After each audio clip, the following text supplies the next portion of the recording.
So welcome back to The Last Pillar. We are joined once again by Francisco Gil-White. Francisco is a renowned evolutionary anthropologist, historian, and investigative journalist. As the founder of Management of Reality, he continues to be one of the most vital voices, helping us to dismantle the engineered narratives of our time. So Francisco, allow me to thank you, and it's absolutely great to have you back. Welcome. Well, thank you for having me, Harry. It's always a pleasure to speak to Israeli audiences, and I hope that we can make these topics more widely known. Absolutely. Let's do it. So the first thing that I would like to do with your kind help is to understand the nature of the beast, to understand the psychology of those psychopaths whom you consider to be the big bosses. And in your amazing articles in the Substack that you have, you spoke about the incredible revolutions in 1848, and you spoke about the counter-revolution as explained, for example, by Maurice Joly. And I think it will make people understand who we are dealing with and eventually connect it to the situation here in our area. And maybe you can also speak a little bit about eugenics as part of this insanity. And please take your time about that, because this is the framework. That is the framework. That's right. I think the fact that you want to start with 1848 tells me that you've really grasped sort of the main structure of the model. And that makes me very happy. So why is 1848 such an important date to ground yourself in? That's because there's a very strong argument that 1848 is the year that really launched the modern world, the modern Western world as we understand it culturally and politically. Why is that? Because in 1848, the most remarkable political event in the history of the West happened, or at least that's my opinion, right? Yes. Why? Why do I think this is the most remarkable political event? Because in 1848, all of the peoples of the West rose in revolution at the same time. We can't really imagine anything like that. We have nothing to compare it to. This is the original spring. You know how everybody talks about the Arab Spring and the Czech Spring and the this spring, that spring. The reason they use the term spring is because 1848 was nicknamed the European Spring, or the spring of the European peoples, because the modern Western world was born in 1848. That's our spring. That's when democracy sprang forth and germinated in the West. Now, people might argue with this and say, no. What about the French Revolution of 1789? And of course, the French Revolution was very, very important. And it is also true that without the French Revolution of 1789, you won't have 1848. Of course, you need the French Revolution for even the possibility of 1848 to happen. That's definitely true. But it's also true that the modern world was not quite launched by the French Revolution, because although the French Revolution was very influential, it was defeated. Okay, it was defeated. All of Europe, all of the absolutist monarchies of Europe banded together to fight against the French Revolution. And then that produced the unfortunate transition into the terror, because what happened inside France, when all of Europe attacked France, all of these monarchies, all of these aristocrats all over Europe, and they were allied with the French king, right? This is why the French king lost his head, because it was discovered that he and Marie Antoinette were conspiring with the aristocracies, with the monarchies all over Europe to defeat the revolution. So when this war against all of Europe happened, paranoia really took over inside France, and the terrorists, because there was always a terrorist theory of the revolution that was defended by a very small minority that nobody was listening to and that had zero prestige. And what those people had said from the very beginning was that the only way for the revolution to succeed was to kill all of the aristocrats. Okay, and if almost everybody thought these people are crazy. That's nonsense. We don't have to produce any such bloodbath to achieve the social and political change that we want. That's insane. And almost nobody listened to these few crazies, right? But when all of Europe attacked France and the king, whom the revolutionaries wanted to preserve, you see, this is the thing. The revolutionaries in France wanted to preserve Louis the XVI. They wanted to preserve the monarchy. They wanted a constitutional monarchy. Basically, they wanted to copy, they wanted to grab something that was evolved from the British example. That's what they were all talking about. So they wanted to preserve the king. Nobody wanted to cut the king's head off, except for this very, very, very tiny group that nobody was listening to. Mm-hmm. When the king was found to be conspiring with the aristocrats and kings all over Europe, and Europe attacked France, then the terrorists started becoming more and more prestigious. They started saying, see what we told you. We told you that you couldn't trust these aristocrats. You had to kill them all if you wanted the revolution to survive. And now look, we're going to lose the revolution in a counter-revolution launched by the monarchies of Europe, allied with many of our own aristocrats, right? Yes. And that, as the situation became more and more difficult, and the revolution became more and more threatened, both from within and from without, paranoia won the day, and the terrorists. Remember, the Pope was also allied with all of this. The Pope was allied with the King of France and the enemies of the revolution, in the monarchies and so forth. So the paranoia just really took over, and then the terrorists ended up in power, and you had 2 years of terror. And then Napoleon displaces that governing group, stabilizes France, reconciles with the church, right, and sort of and saves the revolution for a little while, right, because Napoleon won all of his wars with the European powers. For a while, Napoleon won everything. And he creates a new French empire and exports all of the, so the principles and values of the French Revolution. He exports them all over Europe, and this is what made the French Revolution so important.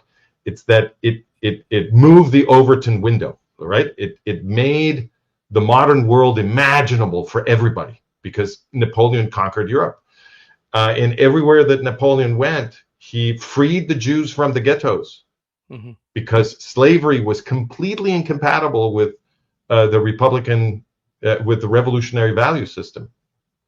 Yes, and the Jews were slaves in the ghettos. So that's out. There's no distinction between Christian and Jews. They're all citizens of the same republic. And everywhere he went, he established the Napoleonic Code, right? And so all of that was very influential. And then, of course, Napoleon was finally defeated by the absolutist monarchies, right? Mm-hmm. And with the help of the British, right, who didn't want the French Revolution either. And after the defeat of Napoleon in 1815, you have a period where the aristocracies of Europe, the victorious aristocracies of Europe, believed that they would be able to kick Westerners back into the Middle Ages. They really thought this was possible. And so after 1815, there's a long period of repression, led by an alliance, led by Metternich, the Austrian ruler, and who led an alliance of Austria-Hungary, Prussia, and Russia, which were the three sort of most absolutist, most totalitarian, regressive states in the West. Mm-hmm. And throughout this period, there was a lot of repression. There were some movements that tried to fight this, but they were put down with great violence. But they were all sitting on a powder keg, and that powder keg was going to blow because people remembered the French Revolution, and it blew in 1848. It blew in 1848. All of the peoples of Europe rose at the same time. This began in Sicily. It went up the boot of Italy, like the what do you call this thing? The fuse of a bomb, right? It went up the boot of Italy, and then when it got to Paris, and Paris blew, all of Europe blew, and except for England, right? Except yes, for England, yes. That's correct. Because they already had the reforms there in 1831, I think. That's right. So in Britain, they had some reforms that had sort of helped release some political steam because they were getting pressure too, but the reforms had released some steam, and they had convinced people in Great Britain that if they kept pushing, they could make the system more democratic without violence. So the more moderate response of the British aristocrats to popular pressure, which was very practical, they were very practical about it. When they got really scared that there was going to be violence, they made small changes and allowed people to have a little bit more. They started giving the vote first to the middle classes, and then to people who didn't have property but weren't quite middle class and so forth. They did it gradually by stages, and so people were sort of confident that they didn't have to have a civil war, and that's why they avoided revolution in 1848. But everywhere else, the other place that was spared in 1848 was the Russian Empire, because their repression was so complete that it was really very difficult for people to rise at that time.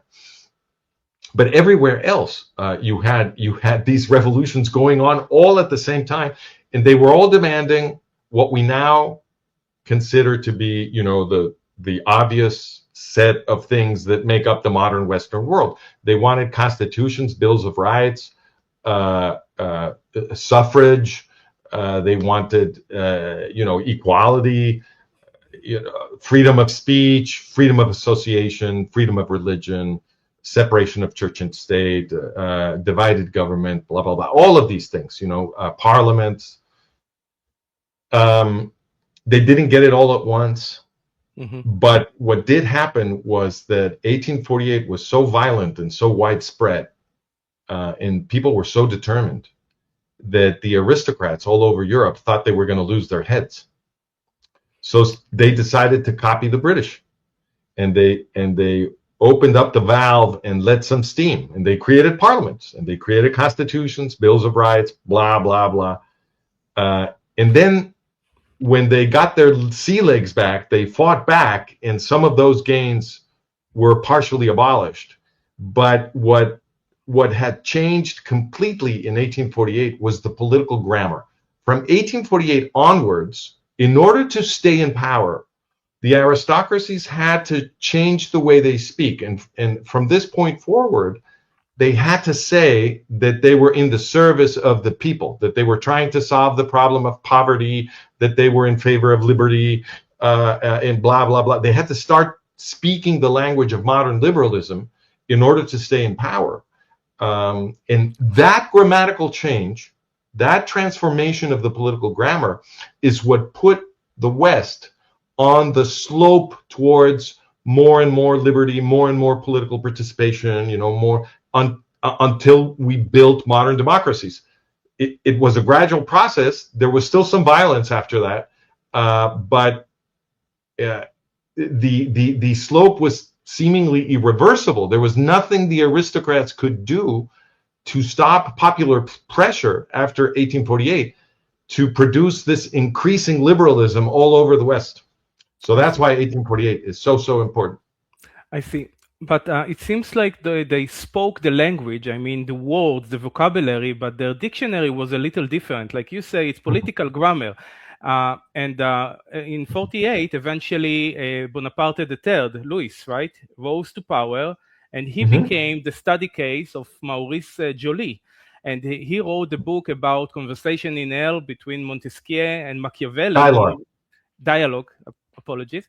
And he is Yep. basically describing the clandestine way in which the aristocrats, the psychopaths, were able to take control again. So maybe you can describe that. I think it's very important to understand what we are dealing with today.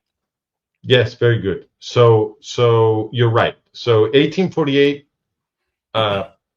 So what we were just saying is that the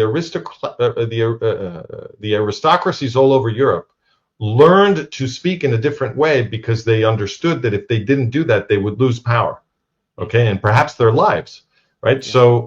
So they started speaking in this new way. But the question you raise is, well, was this new way of speaking an honest way of speaking, or was it hypocritical, right? And well, I mean, you can guess that it was hypocritical because they did it to stay in power.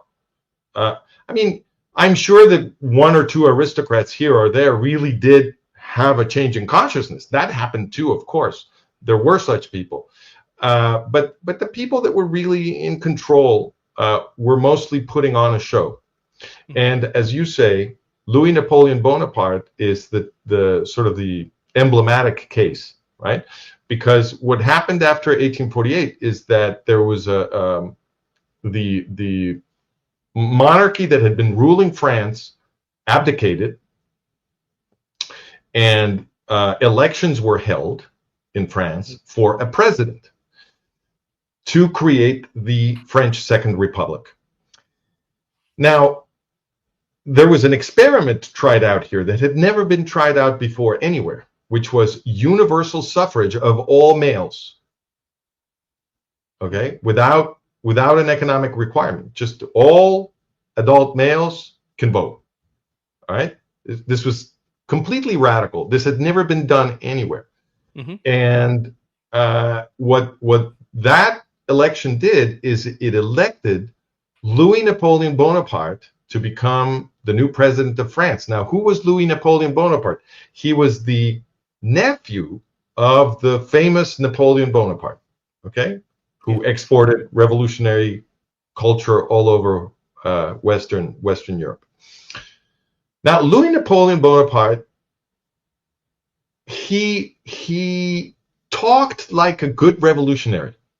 Okay, so he was careful to speak in a way that reminded people of Napoleon, his uncle, and of the revolution.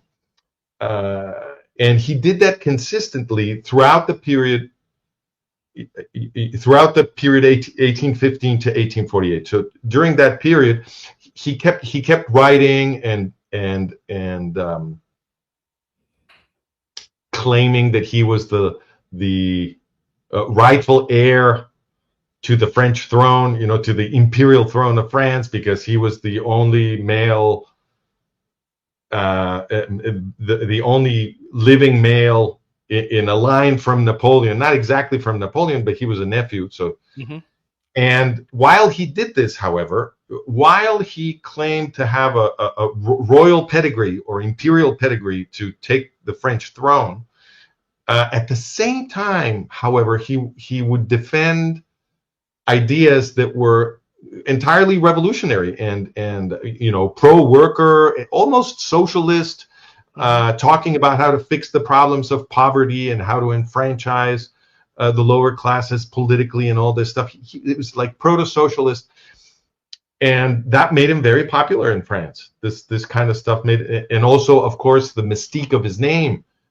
made him a powerful candidate. And so, in 1849, the French citizens elect him president, but they didn't really get the revolutionary Democrat that they thought they were getting. So, and this is where Maurice Joly comes in, because Maurice Joly is he was a lawyer by profession, but he was a natural political scientist by inclination. And what Joly did is he observed his time and realized that even as democracy was being born in the French Second Republic, it was being killed. All right, it was the democracy was in fact stillborn, and this is what Maurice Joly tried to explain to the French public. So he wrote this book that you mentioned, Dialogue in Hell, between Machiavelli and Montesquieu, to try to explain to people what had happened. And his main argument was, I'll explain what the book is in a second, but his main argument was, if you allow the new democratic government to create a secret service, a clandestine service that can spend the money of the citizens in secret, you will destroy democracy. Because the people running the government will, of course, use that secret service, which doesn't have to explain what it's doing, right? That's why it's secret. They will use that secret service to corrupt the system and secure their own power. Obviously, that's what they're going to do with it. So Joly tried to explain that this institutional structure, where you're trying to produce, checks and balances, so that the different branches of government can act as counterweights to each other, and none of them becomes too powerful by itself, thereby safeguarding the rights and the liberties of people as Montesquieu wanted, right? This is the system that Montesquieu tried to convince us would safeguard our modern liberties, right? It says you have to divide government and you have to balance the powers, right? What Joly was trying to explain is, look, all of that institutional creativity and all of that structure, it's not going to do it if you include an institution that can spend citizen monies in secret. Because if a secret institution is created that can spend our money like that, well, then all of the other pieces and branches of government are going to be corrupted by the clandestine service. Absolutely. And then it doesn't matter what your design is. It's not going to work. The bureaucrats are going to secretly control all the branches of government. Now, how did he communicate this argument? Because this is what I call the argument of a counterfeit democracy, right? Mm-hmm. Because what Joly is saying is, if the clandestine service can act with impunity in secret and thereby corrupt the various institutions of the citizens, what you're going to get is a facade of a democracy. The secret service is, of course, going to be clever enough not to reveal what it's doing, right? And so it will clandestinely control everything, but will keep the appearance of independence for all of the different institutions that it controls, so that the citizens will never be offended. And in that way, they won't rise again in revolution to remove the bosses from power. This is the idea that Joly is trying to explain. And so the way he communicates this is by setting up a dialogue between Montesquieu and Machiavelli. So Montesquieu and Machiavelli are both dead. In his, it's like a novel. It's like a Platonic dialogue, more or less. And so they're both dead, and they're bored because they have nothing to do. They're in hell waiting for the final judgment. Nothing's happening. And so they run into each other, and they decide that to pass the time, they'll talk politics, which they both love, right? So Montesquieu says to Machiavelli, "Oh, Machiavelli, you really need to get acquainted with what's been happening politically in the West since you died, because it's unbelievable. I mean, they had these revolutions, and then they created these new democratic systems, and they separated the powers, like I told them, to get the checks and balances, and now it's all solved. We've arrived. They've created institutional articulations that will now protect liberty and human rights forever, and there's no way that this can be dismantled now because of the way they set it up." So Machiavelli listens to him, and he says, and he says, "Well, I'm sorry to tell you that it's all for nothing, and it's not going to work." And Montesquieu says, "What? Why not?" He says, "Well, I'll tell you." And the rest of the book is Machiavelli making fun of Montesquieu explaining to Montesquieu why it's not going to work, because the citizens have allowed the government to create a clandestine service. Okay, and he goes one by one. He names all the institutions that are going to be corrupted. Right. So he says, they're going to corrupt the political parties and the associations and it's all going to be owned by the same clandestine center. So there's going to be a monarchist party, and there's going to be a libertarian party, and there's going to be a communist party, and there's going to be a liberal party and a aristocratic party. There's going to be all kinds of things, and they're going to have their different branding, and they're going to seem like they're all enemies of each other, but in secret, the clandestine service is going to be controlling all of them through its own agents, right? And people won't understand any of that, and it'll seem like the parties are attacking the government, but they're always going to be attacking it in things that don't matter, or else they will be pressuring the government in ways that seem like attacks, but in fact, what they're asking for, what they're demanding, is precisely the thing that the government already wants to do, right? So the government is setting up a simulation so that it will seem like it is, bending under pressure, caving into the demands of the populace, when in reality it's just doing whatever it wanted to do from the beginning, just pretending to drag its feet, and then itself creating the phony popular pressure that will subjugate it. This is the narrative that is created for the citizens, so that they will think that they're living inside a free system. So he explains all that. Can you give an example, for example, how they use the media, and then from that people will be able to... Exactly. I was going to go to that. So as he explains all this, Montesquieu gets more and more scared, right? Listening to Machiavelli's arguments, because Machiavelli's arguments are very logical. I mean, it's very difficult to get out of what Machiavelli is explaining.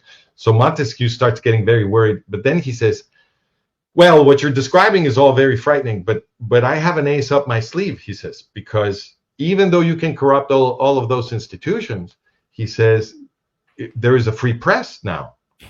And the free press can investigate what you're doing, and they will expose the clandestine corruption of the institutions, and then all of this clandestine corruption will fall apart because the public will be informed, right? And so Montesquieu says, well, I mean, I agree that you've put your finger on the most critical aspect of the system, that he always calls the phony Democrat, he calls him the prince, right? So he says, you've put your finger on the most difficult aspect, the most difficult problem that the prince has to solve, but this is by no means an insurmountable problem. What the clandestine service will do with the money of the citizens is produce thousands of new newspapers. It'll create all kinds of new media that will seem like private media, and in fact will attack the government. They will viciously attack the government, but they will all be controlled by the government, and they will, like I said, the parties would do, they will do the same thing. They'll attack the government in order to create narratives so that the government will then seem to be following the wishes of the people, when in fact it will always be doing what the bureaucrats running the government already wanted to do. And it'll be the same thing. There will be a monarchist newspaper, a liberal newspaper, a communist newspaper, blah, blah, blah. They will all be controlled by the clandestine service. And of course, any newspapers that are not controlled by the clandestine service can try to control. They can try to go corrupt them. This can be done. And then he also talks about the universities, because he talks about the generation of books. He says, we're going to invent laws that will make it very difficult, very expensive to produce short books. We will force everybody to write very long books because of the way we're going to structure the tax system. And so academics will only be able to publish very, very long books, and they won't be able to do any kind of propaganda to explain anything to people, because nobody will want to read their very large works. I don't know. This is some. So now, and he explains many different strategies, very specific strategies. Now, the most important thing to understand about all this is that this simulated democracy through the clandestine service is not a fiction. In other words, Maurice Joly was not imagining what might happen. He wrote it as a work of fiction, this is true, but what he was in fact doing was to describe what Louis Napoleon Bonaparte was already doing with his own secret police in France. Okay? And Louis Napoleon Bonaparte's secret police was such a large, such a gigantic octopus, penetrating all aspects of French society, that historians of what Louis Napoleon Bonaparte did consider him a precursor of modern totalitarianism. Mm-hmm. Okay, so this is so modern totalitarianism was invented in the first democracy. You see, we were doomed from the start, and that was Maurice Joly's very argument. He was the modern democracy is being born with an original sin. There is an institution that should have never been created because it makes the entire institutional design of democracy obsolete. It makes it unworkable. And this is why when I talk about this, I always say that if Westerners survive the present crisis, which I hope we will, if we survive it, then the first thing that we have to do in our new constitutions, the very first article of our new constitutions needs to read, never can any government create an institution that will spend the money of the citizens without being fully audited by the citizens. There can be no secret service. Then there can be no clandestine service. Not one penny of the citizens that the government spends can be unknown to the citizens. Yes. I would like my audience to think about the 5I, for example, as reference to what you're describing.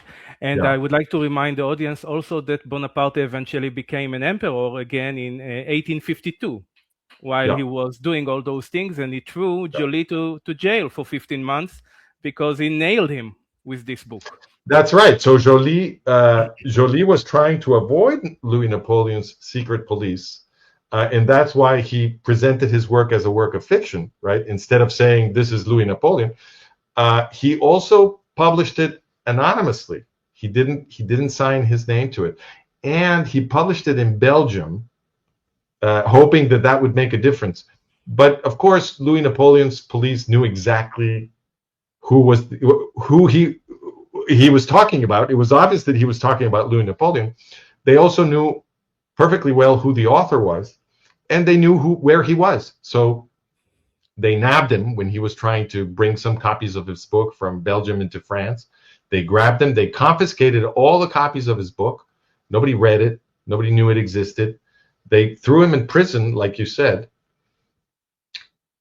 because Louis Napoleon couldn't afford Maurice Joly explaining the system. Right? He couldn't afford that. So he grabs him, puts him in jail, confiscates everything. But then after a few years, Louis Napoleon let him out. He let him out because he knew that Maurice Joly couldn't do anything to him. By then, Louis Napoleon controlled the entire meaning system, the entire reality management system. And therefore, he could afford to let Maurice Joly out of prison. That's how tremendous the reality management power of Louis Napoleon became. Yeah. Well, thanks to your explanation, we now have a glimpse into the minds of the people who are capable of creating, a book like The Prince. And I would like to move forward and to connect that the poor people who actually went to revolutionize Europe in 1848, one of the struggles was extreme poverty, of course. And eventually the same aristocrats came to a solution, and that's the eugenic movement, solving the root problem of poverty in a very vicious way. Maybe you can explain a little. Well, eugenics was not really sold as a solution to the problem of poverty. Eugenics was sold as a you would have to call it a public health intervention. Okay, it was a public health intervention to save society from mental retardation. That is how it was publicly sold. It was sold as public health to save the West from mental retardation. Mm-hmm. They were not trying to solve poverty. And they were not claiming to. What they were saying was that no, they just wanted to poverty, get rid of the poor and using the veneer of public health. Well, but they didn't want to get rid of the poor. They wanted to destroy the political participation of the poor. So the way it worked was that they claimed that poverty was a consequence of mental retardation. Okay, so poor people were poor because they were stupid. This is what the eugenicists were claiming. And they were stupid, they were mentally retarded or feeble-minded, that's the term that they used at the time, feeble-minded, because they had bad genes. And they had bad genes, according to the eugenicists, because they were not German. That's the entire eugenic theory. Now, well, let me answer first the question I'm always asked, which is, what does German have to do with anything? Mm-hmm. Because the people leading the eugenics movement were, in fact, not in Germany. England and the US, especially. That's right. They were not for the whole first half of the 20th century, and even before the second half of the 19th century. For that whole period, the great leaders of the eugenics movement were in Great Britain and in the United States. And they were the leaders of the eugenics movement internationally. Eugenics first appears in the head of Francis Galton in just a few years after 1848, right? I explain it as a reaction to 1848. I think it's very obvious. So, and Francis Galton was not German. He was British, and then the great financiers of eugenics were the American fortunes of the Rockefellers, the Carnegies, the Harrimans, Fords, the Watson from IBM, all these people. So why was the idea that German is better, that German genes are smarter, why was that so exciting to the leaders of the eugenics movement in Great Britain and the United States? People always ask me this. So let me get that out of the way, because it'll be less surprising than people think. When we learn the history of the West, it is not usually emphasized that the West became German. So, I mean, it's there. It's not like it's suppressed or anything, but it's no special point of this is made, and perhaps it should be, because it helps us explain everything that happened in the 20th century. What happened in the history of the West is that towards the year approaching the year 500, the political structure of the Latin Roman Empire, of the Western Roman Empire, began to fray, and these Germanic military aristocracies that had been pushing against the Roman Empire, in the later stages, actually began merging with the Roman aristocracy and became defenders of the frontiers of the Roman Empire. So that when the political structure of the Roman Empire begins to fray towards the year 500, this transition was already happening, and what ended up taking place is that the Roman Empire was broken up into pieces, and those pieces were all governed by Germans. Okay, so you have the Visigoths in the Iberian Peninsula. Yes. right? Goth means German. So you have the Visigoths, then you have the Ostrogoths and the Lombards in the north of Italy. Yeah. Mm-hmm. That's right. In the north of Italy, those are both Germanic groups. Then you have a bunch of other. You have Burgundians and blah blah blah in France, but the dominant group in France becomes the Franks, hence the name France. But the territory they ended up dominating was bigger. The Franks ended up governing, all of what is now France, and then most of Germany and the Low Countries. Right, that's the Franks. Mm-hmm. Another German group. Of course. And then, of course, you have the Angles and the Saxons, which fused into the Anglo-Saxons that ended up ruling Great Britain, and also the Normans, because the Normans were in the north of France, Normandy, and there was a Norman invasion of Great Britain that merged the Norman aristocracy with the Anglo-Saxon aristocracy. And then there was, since the Middle Ages, there had been a lot of mixing with Danes as well. So, and the Danes, of course, are another Germanic group, and the other Scandinavian countries are also Germanic. So you have all of Western Europe ended up ruled by Germanic speaking aristocracies. Okay. Yeah. Mm-hmm. And then Charlemagne, who was king of the Franks, he conquered such a big chunk of Europe that towards the year 800, by this time the Germanic aristocracies had been converting to Catholicism.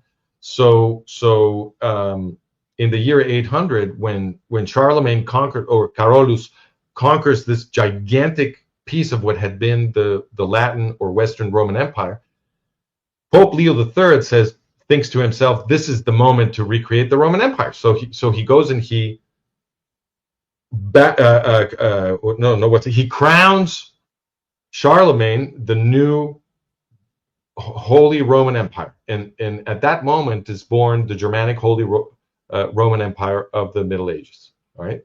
Yeah. And that's why the art that you see all over Europe from these times is called Gothic, because it's the art of the Germans. That's Gothic art, right? Yes. Anyway, so all of the aristocracies in Europe are Germanic. Many of the landed estates had their origin with Charlemagne's conquest, because what he did after his conquest is that he gave titles, landed titles, to the allies that had helped him conquer all of Europe. So one of his friends and allies became the Marquis of something over here, and another one became the Earl of whatever, and the Count of, or Baron of something or the other. And so Europe becomes a patchwork of landed estates, mm-hmm. All governed by Germanic aristocrats. Okay, so why is this important to the story of eugenics? Because when we say that eugenics as a theory of Germanic biological superiority became very exciting to the people running Great Britain and the United States, who became the great leaders of eugenics, once you understand this story that I just summarized, there's nothing to be awed by here. It's entirely normal. The people running Great Britain and the United States think of themselves as Anglo-Saxons because that's where they come from, and they have also Norman and Danish blood, and that's all Germanic blood. Mm-hmm. And so the idea that Germanic blood is superior was very appealing to them. And part of the theory that these Anglo-Saxon eugenicists developed was the idea that within the Germanic peoples, the Anglo-Saxons were supposedly the best and the most pure, blah, blah, blah. So they loved it. And they made that theory popular all over the Western upper classes, right? Because all of the Western upper classes, they never forgot that they come from Germanic roots, even though some of them stopped speaking Germanic languages, right? So in Spain, they stopped speaking German, they speak Spanish. In France, they speak French. But it doesn't matter. They remember that they come from Germanic stock, right? So this eugenic idea that said that the upper classes were rich and powerful because supposedly because they were smart, right? And they were smart because they were Germanic. That was very appealing to them. And the other thing that they did in this eugenic theory is, at this time, from the late 19th century forwards, and even somewhat before that, science had become the new religion of the West. So science had tremendous prestige. So what these eugenicists did is they created a pseudoscience in which they had these pseudoscientific ways of pretending to diagnose somebody's intelligence so that they could perpetrate this pseudoscientific scientific fraud on the population and pretend that they were diagnosing the lower classes as objectively mentally retarded. And for that, they used these IQ tests, which people are still using, and they would ask people in these IQ tests stuff that the aristocrats learn just by being members of their own aristocratic culture. So, for example, they would ask people in the early 20th century, American eugenicists, in their IQ tests, they would ask people the rules of tennis. Mm-hmm. So it's an IQ test where you have to know what the rules of tennis are. But only the rich are playing tennis, right? Only the rich were playing tennis in the early 20th century. It was a sport. The sport was invented by British aristocrats, right? And you needed to have a tennis court. There were no public tennis courts. So and people, working class people, didn't go to clubs, So of course, if they ask you the rules of tennis and you're an aristocrat, you'll know them all. And if you're a working class person, you won't know any of them. And that was supposed to be diagnosing your intelligence. You see, this is what they did. They pretended this was a science. The reason they needed to pretend this was a science was that in the post-revolutionary world of modern Western democracy, the government has to justify policy on the basis of some science. Mm-hmm. Okay? Yes. So because this was the new political grammar, they had to have a pseudoscience where they pretended to diagnose people objectively with mental retardation, so that the government could then say, well, we have to remove political rights from these people. I mean, we can't let mentally retarded people vote. But that doesn't make any sense. We can't let mentally retarded people reproduce. You see, this is what they were saying. So in diagnosing the working classes as supposedly mentally retarded, they were creating a pseudoscientific argument to destroy democracy. This was the entire point of eugenics. Unbelievable. So they actually destroyed the ability of about 60,000 people to reproduce in the States alone, and it was legal in 30 different states. Right? In the United States, the numbers go up into the hundreds of thousands, according to the research done by Edwin Black, who is the greatest historian of the eugenics movement. Mm-hmm. Edwin Black, in his book War Against the Weak, writes that hundreds of thousands of people were either incarcerated until their reproductive period ended, or forcibly sterilized, or unmarried by state officials in order to prevent the reproduction of the feeble-minded, right? Hundreds of thousands of people in the lower classes were oppressed in this manner by state officials in the United States. And nobody speaks about it. And if you go deeper, you eventually understand that the cause for World War II can be explained by the eugenic movement. Right. But with your permission, I will just let's give a break to this subject and go to the main dish. Sure. It was just very important for me to understand the state of mind of the psychopaths we are dealing with, the deep state, and all the rest of it. So now we are going to Israel, and your model, which is absolutely consistent and corresponding with reality, is demonstrating to us that we have a problem with America, and especially with this savior figure called Trump. And it seems to me, and I'm sure you can say so much about that, that we are consistently being betrayed by America. And I would like for you to try to give us all the possible examples that you can think about in an orderly way, chronologically if you can, about where you recognize the betrays, going up to the 12 Days War, which is the ultimate betray, in my opinion, because he destroyed our ability to bring down the regime and indirectly is responsible for the 35,000 Iranians who were murdered while calling for freedom. And I would like for you to explain all of that, including the Contra Iran and everything that you can say, so we can have a database of those examples. Okay, so what I'm hearing that you want to hear is you would like me to explain the structure of the betrayal of Israel by the U.S. bosses, and you would like me to connect this to the ideology of the U.S. bosses that we were just discussing. Yes. Right. So let me build the bridge from eugenics to the post-war. I'll do it very briefly.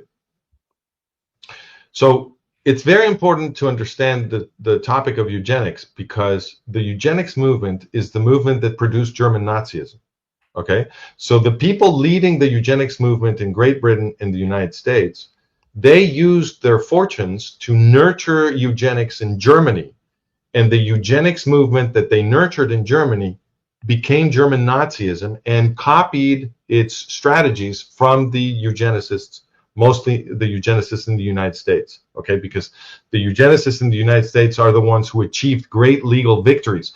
In 1924, they organized a fraud in the U.S. Supreme Court in a very famous case called Buck versus Bell, where they succeeded through this Supreme Court fraud in making it legal all over the United States for government officials to forcibly sterilize and or incarcerate people who were diagnosed as feeble-minded with these phony IQ tests. All right. So these were tremendous legal victories in the United States, and the German Nazi movement copied those legal precedents for Germany. If I may, do you remember what the judge at the High Court of Law in this case said, that he is basing his argument for taking care of the reproduction health of the population? It was based on another decision that was made in 1905 in Massachusetts. Massachusetts. I can't say that. Yes, I cannot say that. And there was a forced vaccination, because there was a pandemic that happened there, and then the Court of Law decided that it's absolutely okay to force the population to be vaccinated. In the case you mentioned, he based it on that. He said, if the government can take care of the health by pushing vaccines by force, we can sterilize people if necessary for the sake of health. So I think it's also very interesting. Wow. Thank you for contributing that detail. Oh my God! I can give you the information, specific data about it if you want. It's even written in Wikipedia, the quotes, everything. No. I'm not doubting it at all. I think that detail adds tremendous context, because once again they try to sell us on the argument that they can vaccinate us against our will. Yes, they did it again just recently. So and these are the same eugenicists. So I find that fascinating. This is an amazing. I found it. If I may, I would like to read it for you. He was citing Jacobson in this place, Massachusetts, which I cannot say, the earlier Supreme Court case that upheld the government power to require compulsory smallpox vaccination in the interest of public health. In Buck vs. Bell, which is the case you're talking about, the court was asked to decide whether the state of Virginia could forcibly sterilize people it deemed mentally unfit. Holmes used the analogy to This is Oliver Wendell Holmes. Yes. It's important to point this out. Oliver Wendell Holmes, whom the meaning system is always telling us was a great man. Eugenicist, yeah. So he said, to justify forced sterilization, arguing that if the state can compel vaccination to protect society's health, it could also compel sterilization to protect society's genetic health. Unbelievable. Wow. Yeah. Okay, so all right, so getting back on the track. Yes, the Germans. Right. So No, the eugenicists right now. So Yeah, but you spoke about the connection to Germany. right, exactly. So these eugenicists produced German Nazism, right? The American eugenics produced German Nazism. Much of the financing came from the United States to build all of that. And as I was saying, the Nuremberg laws, Adolf Hitler's Nuremberg laws of 1935 were in fact copying American legal precedent. Now,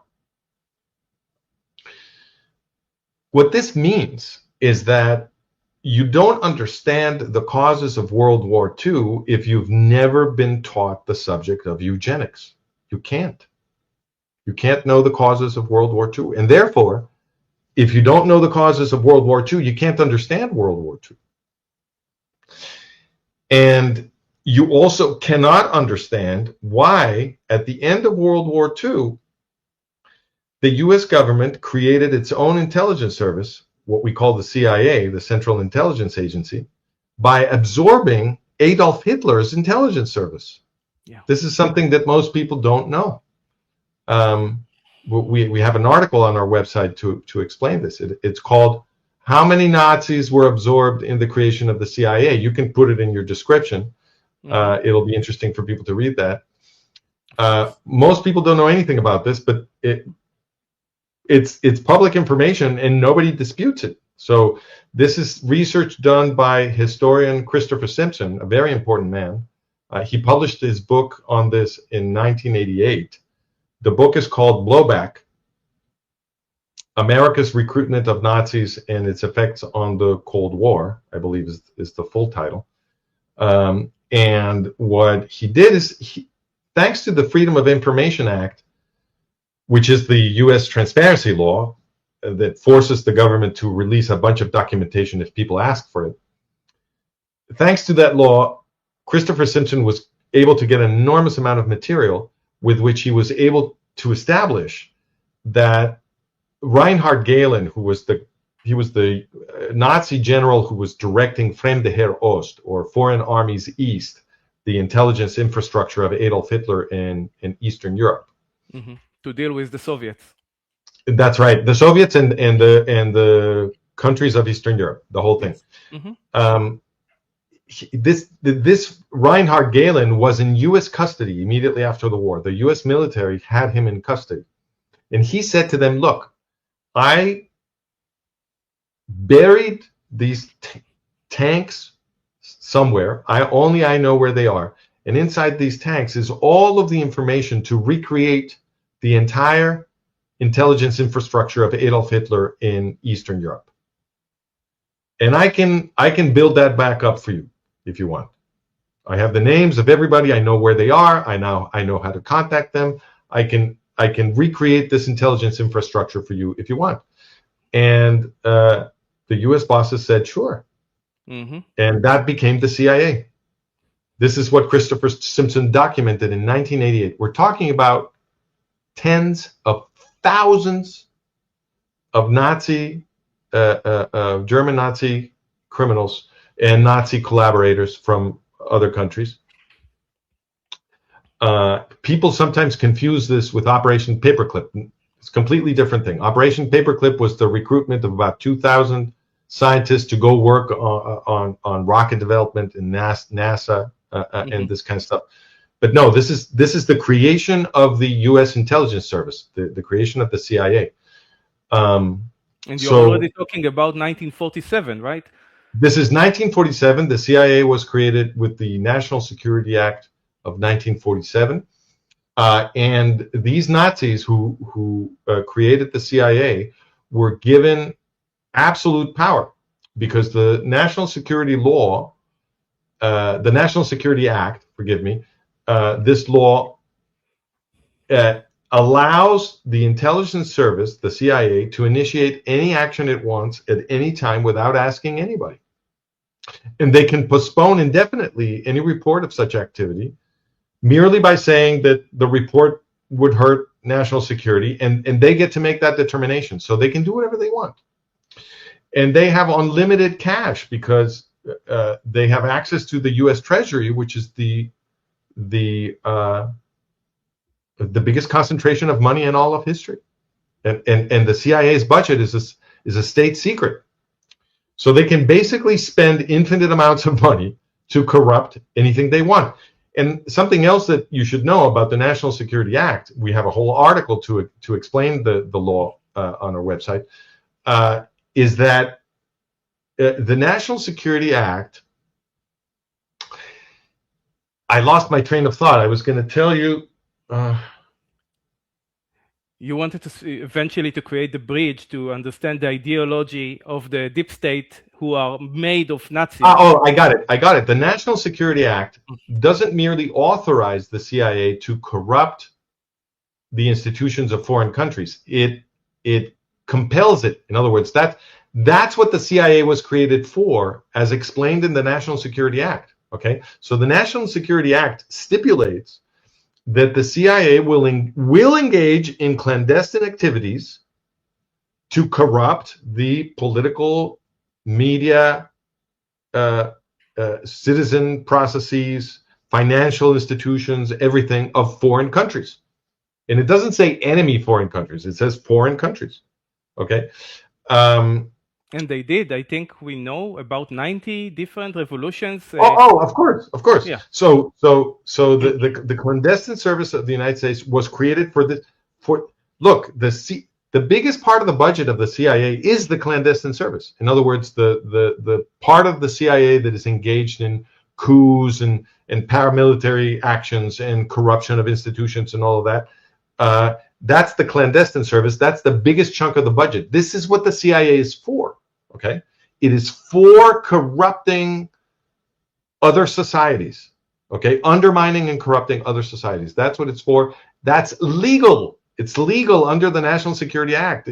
But it's not only legal. That's what it's for. Okay, so of course the CIA has been corrupting political, media, financial, etc. processes in other countries. That's what they do, and they have infinite money for this. Now, who's doing this? Who's doing the corrupting?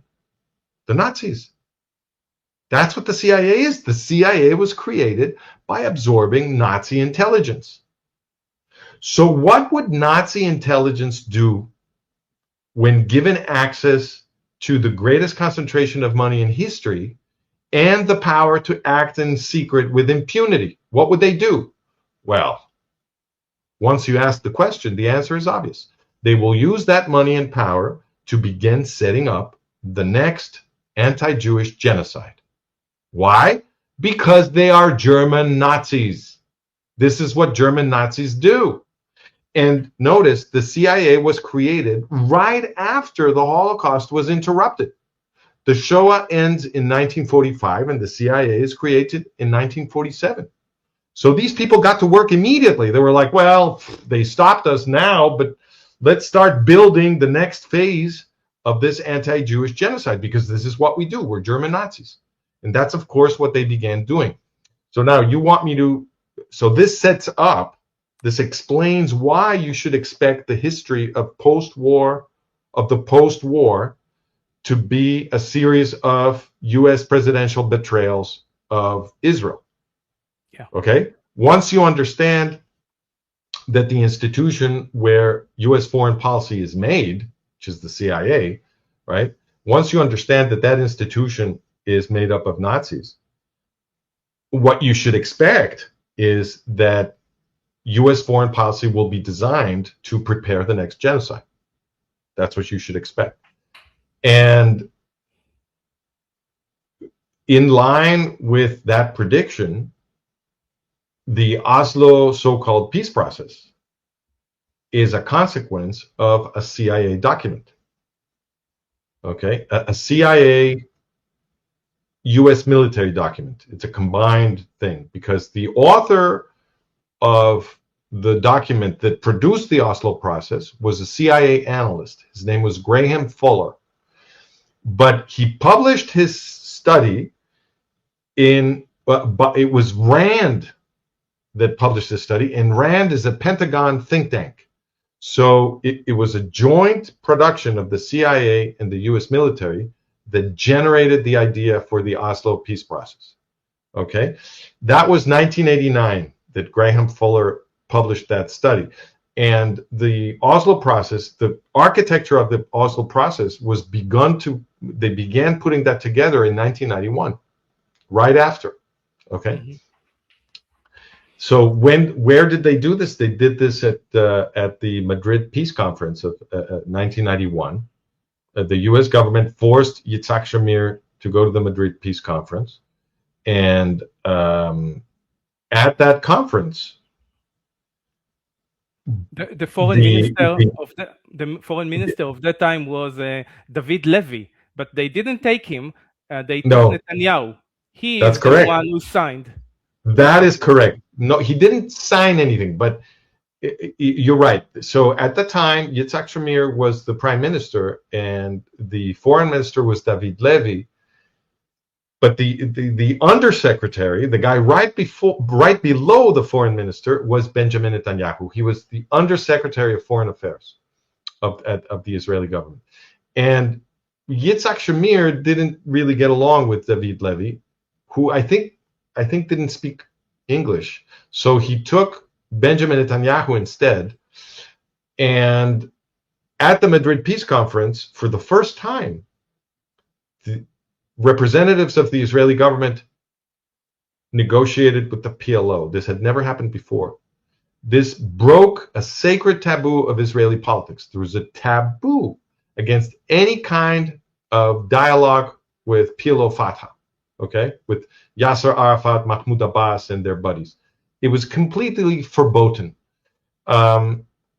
And that's the taboo that was broken at the Madrid Peace Conference, and the functionary in charge of breaking the taboo was the highest ranking official of foreign ministry, and that was Benjamin Netanyahu. So Benjamin Netanyahu is the guy who set the Oslo ball rolling, because from the negotiations that Netanyahu began in Madrid, evolved the Oslo negotiations that led to the signature just 2 years later. So Netanyahu sets the ball rolling in 1991, and just 2 years later, they're signing Oslo 1. Okay, it was Netanyahu that got the Oslo process going. People don't understand this. Everybody thinks Netanyahu is an opponent of the Oslo process. That's just posturing. He's an actor. Netanyahu has pushed the Oslo process faster than anybody else. Mm-hmm. And the representatives of the PLO Fatah, they came with the group of the under the Jordanians, right, to that conference. Yeah, they had a little bit of camouflage. So instead of negotiating directly with people who were card carrying members of the PLO, they spoke to people who were not card-carrying members of the PLO, but whom the PLO had selected to speak through. So they were negotiating with the PLO, but they were pretending not to. So it's even worse. Mm-hmm. Sometimes when I talk about this, people try to defend the Israeli government. They're saying, "Oh, but they weren't really talking to the PLO." What are you talking about? They were pretending not to talk to the PLO. It's even worse. But of course they were talking to the PLO. And you can't really defend them anyway, because eventually, of course, they did talk to the PLO. So what are you defending? You know. Yeah. So eventually they let them in. Okay. So now I think that we are about to, strike the nail, because if Netanyahu spoke in 91 and legitimized the process of speaking to them and breaking the taboo, we have to understand who are those Fatah PLO. And this brings us to the Mufti and back to German Nazi, right? Because he is responsible in so many ways. Okay, but I just want to, let's do that. But I just want to close the point we were on. Just close it. Of course. Is that the peace process is not a fluke. It is not a Democratic initiative. It is not a Republican initiative. It's an initiative of the U.S. bosses. It was cooked at the CIA. It was pushed by Daddy Bush and James Baker III, his foreign minister, and they threatened the Israelis. People who are my age or a little bit older will remember this. Bush threatened the Israelis with the loss of the loan guarantees that Israel needed to resettle Russian immigrants in Israel, and also threatened to abolish other U.S. support for Israel if Yitzhak Shamir didn't go to the Madrid peace conference. So this was the U.S. bosses acting like a mafia boss, making the Israeli prime minister go to the Madrid peace conference because they wanted to get the Oslo ball rolling. Okay, so Bush did that, but it's not Bush; it's all the U.S. presidents, because the next president, Bill Clinton, is the guy who got the signature done, and all of the presidents since have been strong supporters of the Oslo process. The entire purpose of which was to bring the PLO Fatah terrorists into militarily strategic territory of the Jewish state and to become there the government of the Arabs, right? So they brought them into Judea, Samaria, and Gaza, and they turned them into the government of the Arabs in those militarily strategic territories, okay? This is what the U.S. presidents did. We were emphasizing a second ago that Netanyahu played a leading role in getting this done, but we must not forget that the orchestra directors, right, the big bosses of the entire world system, those are the U.S. presidents. And although I'm not minimizing the responsibility of Israeli leaders who were involved, but it's important to understand that the people running Israel are servants of the U.S. presidents, and the U.S. presidents are the real directors of the entire process. Okay. But the typical Israeli is going to say, what's wrong with that? We have to have two-state solutions. We have to make sure that they will be able to live and prosper and all the rest of it. And I don't think they understand the true nature and who founded this PLO Fatah. And I think it's important to speak about that a little. Good. Let's go there now. Okay, so the peace process is bringing PLO Fatah into strategic territory of the Jewish state, militarily strategic territory. Who are they? We need to know exactly who they are, right? And when Israelis were being asked to support the Oslo process, they should have been told exactly what PLO Fatah is, right? They should have been told. They are hiding it. They were not told. Nobody told them that Al-Fatah, which is the controlling core of PLO Fatah, was created by Haj Amin al-Husseini, who was the co-director of the German Nazi final solution, together with Adolf Eichmann. So Haj Amin al-Husseini is founder, he's the founding father of the Arab-Palestinian movement, responsible for great mass killings of Jews in British Mandate Palestine. He was the Mufti of the Grand Mufti of Jerusalem. He was made Grand Mufti by the British, and organized huge mass killings of Jews in British Mandate Palestine with the help of the British. And then when World War II broke out, he went first to Iraq, where he organized the Farhud, which is a pogrom against the Jews of Baghdad that ended Jewish life in Baghdad. And then he went to Italy, where I forgot to say, the biggest of his mass killings of Jews in British Mandate Palestine, which is called the Arab Revolt that went from 1936 to 1939, that was organized with weapons that Adolf Hitler sent him, because they already had a relationship. Okay. Then in 1939 he goes to Iraq, organizes the Farhud. I just want to make a small point. This murderer, actually, we have to emphasize, he's a religious mufti. He's not a secular leader, and also he killed more Arabs during the rebel here in between 1936 and 1939. This is true. This is true. So he has no problem genociding his own people in order to destroy Jews. That's right. Haj Amin al-Husseini is the one who began the tradition of the Arab Palestinian leadership of destroying their own people in order to kill Jews. Yeah. He began that tradition. And you are right. 5,000 he killed. He killed 5,000 during those 3 years. That's right. He killed many, many more Arab Palestinians than Jews.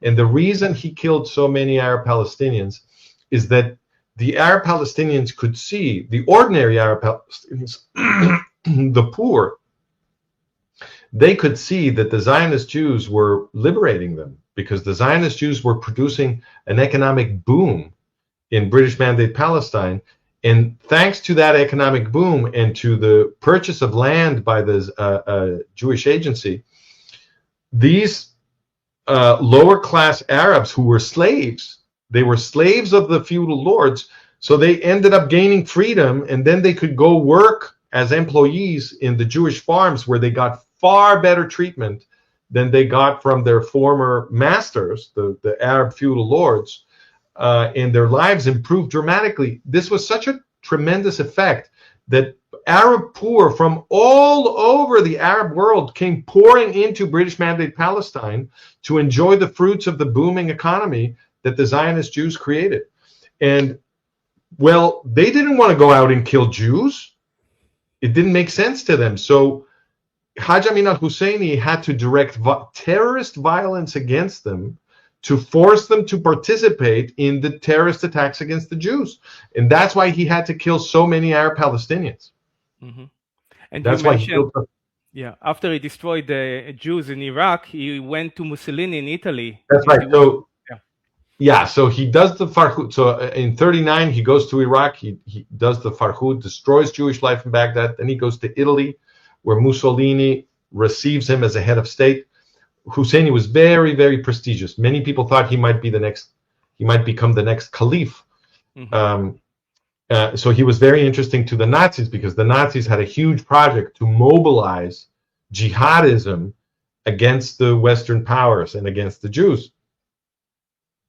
And then, so after Rome, he goes to Berlin, where Hitler also received him as if he was some kind of head of state, with all the pomp and circumstance. And they had a very important meeting. And in that meeting, and by the way, this is all also documented in articles on our website and in my books. Mm-hmm. And in that meeting, Adolf Hitler and Husseini agreed to exterminate the Jews, to work together to exterminate the Jews in British Mandate Palestine. Now, Husseini arrived in Berlin in the fall of 1941, and then he stayed there until he stayed in Nazi occupied Europe until the end of the war. Mm-hmm. The Nazis turned him into a Nazi official. They gave him his own bureaucracy, his own agency. It was called Bureau des Gros Mufti. And they gave him a budget. And Husseini became very important in Nazi propaganda, inciting the Muslims against the Jews. One of his famous exhortations in Nazi radio was, kill them where you will find them. Kill them where you will find them, which is a direct quote from the Quran. And then but even worse than that, he himself recruited and trained huge SS divisions made up of Bosnian Muslims and Albanian Muslims for Heinrich Himmler. Okay. And these Muslim SS divisions that Husseini created participated in the Yugoslav chapter of the Shoah, massacring Serbs, Jews, and Roma in the former Yugoslavia. But that's not even the worst thing he did.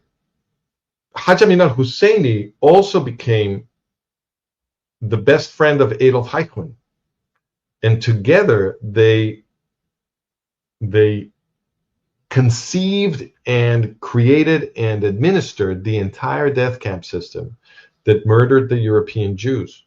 Now, whereas Adolf Eichmann is very well known, few people know about Hajj Amin al-Husseini, and even fewer know about his top responsibility in the Holocaust. His responsibility, which is on the same level of Adolf Eichmann, was established by the Nuremberg War Crimes Tribunal after the war, with multiple converging testimonies, including the testimony of Adolf Eichmann's right-hand man, Dieter Wisliceny. Okay, so it's very well established, even though several historians have tried to whitewash Husseini's responsibility. But I mean, the Nuremberg War Crimes Tribunal established it with eyewitness testimony of the highest order. this is something that everybody needs to understand, because what U.S. presidents did in creating the Oslo process was make sure that they could squirrel into the Jewish state, into militarily strategic territory of the Jewish state, an organization, PLO Fatah, created by the Nazi butcher of the European Jews. So PLO Fatah is the continuation of the final solution in Israel. That's what it is. And he actually trained, if I'm not mistaken, Arafat and Abu Mazen in Egypt, right? When he founded. That's right. That's right. So Husseini created Al-Fatah in the late 50s in Egypt, in Cairo. He became mentor to Yasser Arafat, Mahmoud Abbas, and a few other young men in the late 50s. And he got Nazi training for them, because at that time, many German Nazis were arriving in Cairo to train Gamal Abdel Nasser's security services. Mm-hmm. Okay. Yeah. And this was organized by the CIA. So that this is also documented by Christopher Simpson, and it's part of the narrative that I'm going to explain in a book I'm about to publish. The CIA was recruiting Nasser in secret. Years later, everybody became convinced that Nasser was a Soviet puppet, but he was in fact a double agent. The Nazis at the CIA recruited him before the Soviets did, and they recruited him as a double agent. So he was working for the CIA, but he went and pretended to become a Soviet ally. It was brilliant. It was a brilliant move by the CIA. So what the CIA did at the very, very beginning is they sent some of the Reinhard Gehlen, who was running what was called the Gehlen Org, the Gehlen organization, which was the biggest chunk of the CIA, from Pullach in Germany. Pullach is a suburb of Munich. Mm-hmm. He sent some of his Nazis, and principally Otto Skorzeny. Otto Skorzeny was the leader of the effort. He sent them to Cairo to train Gamal Abdel Nasser's security services, and because they were there, Husseini could take advantage of that to use them to train the founders of Al-Fatah. And what was Otto Skorzeny's specialty? It was special operations behind the lines of the enemy. That was Otto Skorzeny's special talent and expertise. And what does PLO Fatah do? That's what they do. They do terrorist activities inside enemy territory. That's what they do. It's incredible. People, you have to understand what Francisco just told you. He basically explained that the founder of the PLO Fatah was a Nazi co-designer of the Holocaust, and he basically trained and prepared the ground for this PLO Fatah to become the state of the Palestinian in Israel. And the Americans with the CIA orchestrated that, and our leaders, so-called leaders, pushed that. So we have to realize that, and they lied. They lied to the Israelis. Mm-hmm. They never explained to the Israelis what they were doing. And the same psychopaths from the PLO Fatah trained the Iranian revolution, right? In Lebanon. Also true. That's also true. So now our biggest threat, Iran, was actually supported and trained by the same people that we brought here to negotiate peace with. That's right. So this is also something that most people don't know, and that's remarkable, because it tells you how well they really can manage reality, the bosses. Because what you just mentioned, so I'm going to summarize it. What you just mentioned is that PLO Fatah armed and trained Ayatollah Khomeini's guerrillas. Okay, the forces that fought the jihadi revolution in Iran and put Ayatollah Khomeini in power in 1979 and created the regime that vows to destroy Israel in genocide. Okay, that's PLO Fatah. PLO Fatah did all that.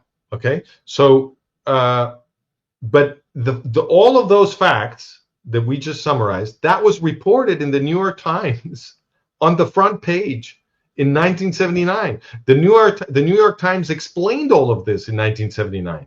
Okay, so it's remarkable that people don't know this now. It means, what does that mean? It means that they stopped talking about it. And I've documented this. I've documented that after about 1983, nobody ever mentioned in the mainstream media or in mainstream academia, nobody ever mentioned again the connection between PLO Fatah and the jihadis in Iran.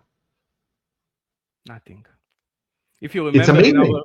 in our previous interview, I found a small video in YouTube where Khomeini is being asked about the actual support and armaments that he received from the Palestinians. And he didn't answer, but it was clear that he is remaining silent to the truth. Very convenient. Right. So it was reported in the New York Times, and Arafat was interviewed about this, and he confirmed it. He confirmed it. Front page of the New York Times. Nobody knows about it now.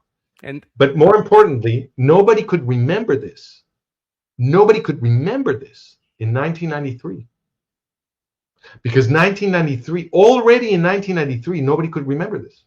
Notice how fast. So they stopped talking about it after 1983.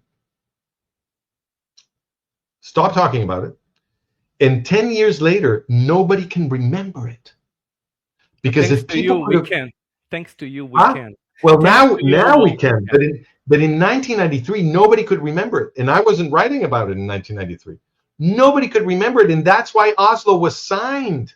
Because if the Israelis could have remembered in 1993 that PLO Fatah had created Iran, it would have been impossible to sign the Oslo Accords.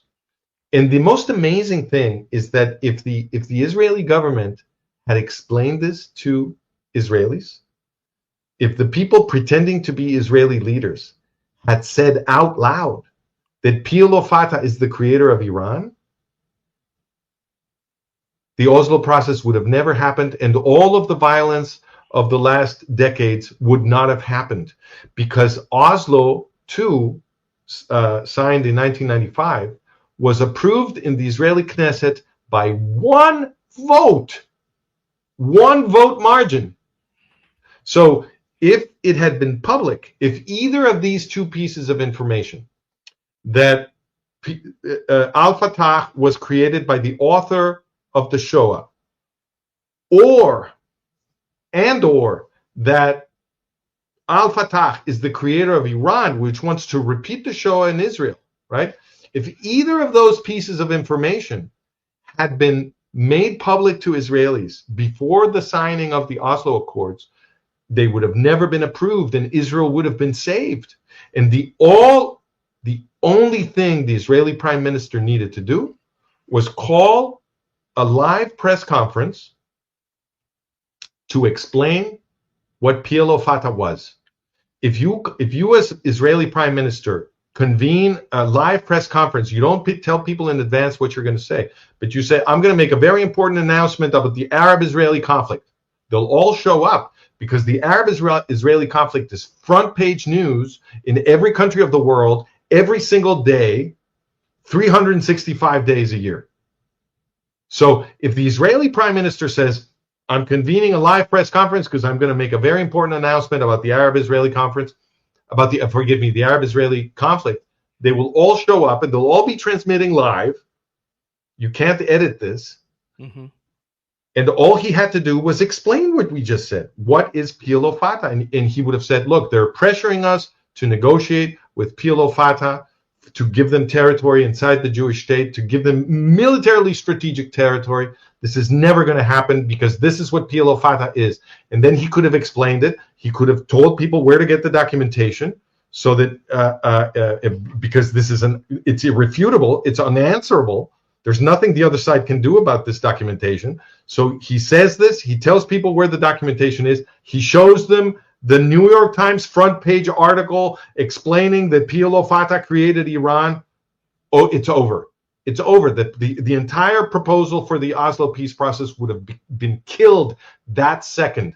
So it is a remarkable statement about the level of treason going on in the Israeli ruling elite that all they had to do to save the Israelis was convene a live press conference. That's all they had to do. And they didn't do that. It's terrifying to think about it, but it's absolutely terrifying. True. Yeah, it's treason. Let's move forward a little bit, and now we are going to go to the main menu. Everyone is so worried about what might happen next. Before we are going to speak about Iran today and the possible war, which I doubt, and even if there will be a war, I think it will be just good for the cameras, so Trump can show how amazing he is while keeping the jihadi Iranians on the throne. We've already seen how hard he tries to get out of it. Yes. But before that, can you explain, for example, what it did to us during the 12 days war? Because I think the Israelis didn't notice the tricks, how we controlled the narrative and basically eliminated our ability to bring down the regime.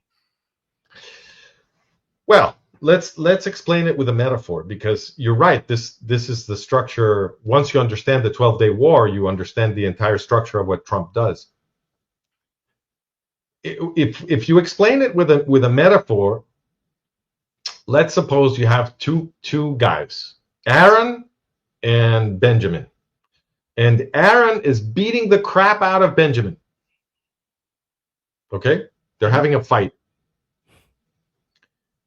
And you jump in to separate them and stop the fight.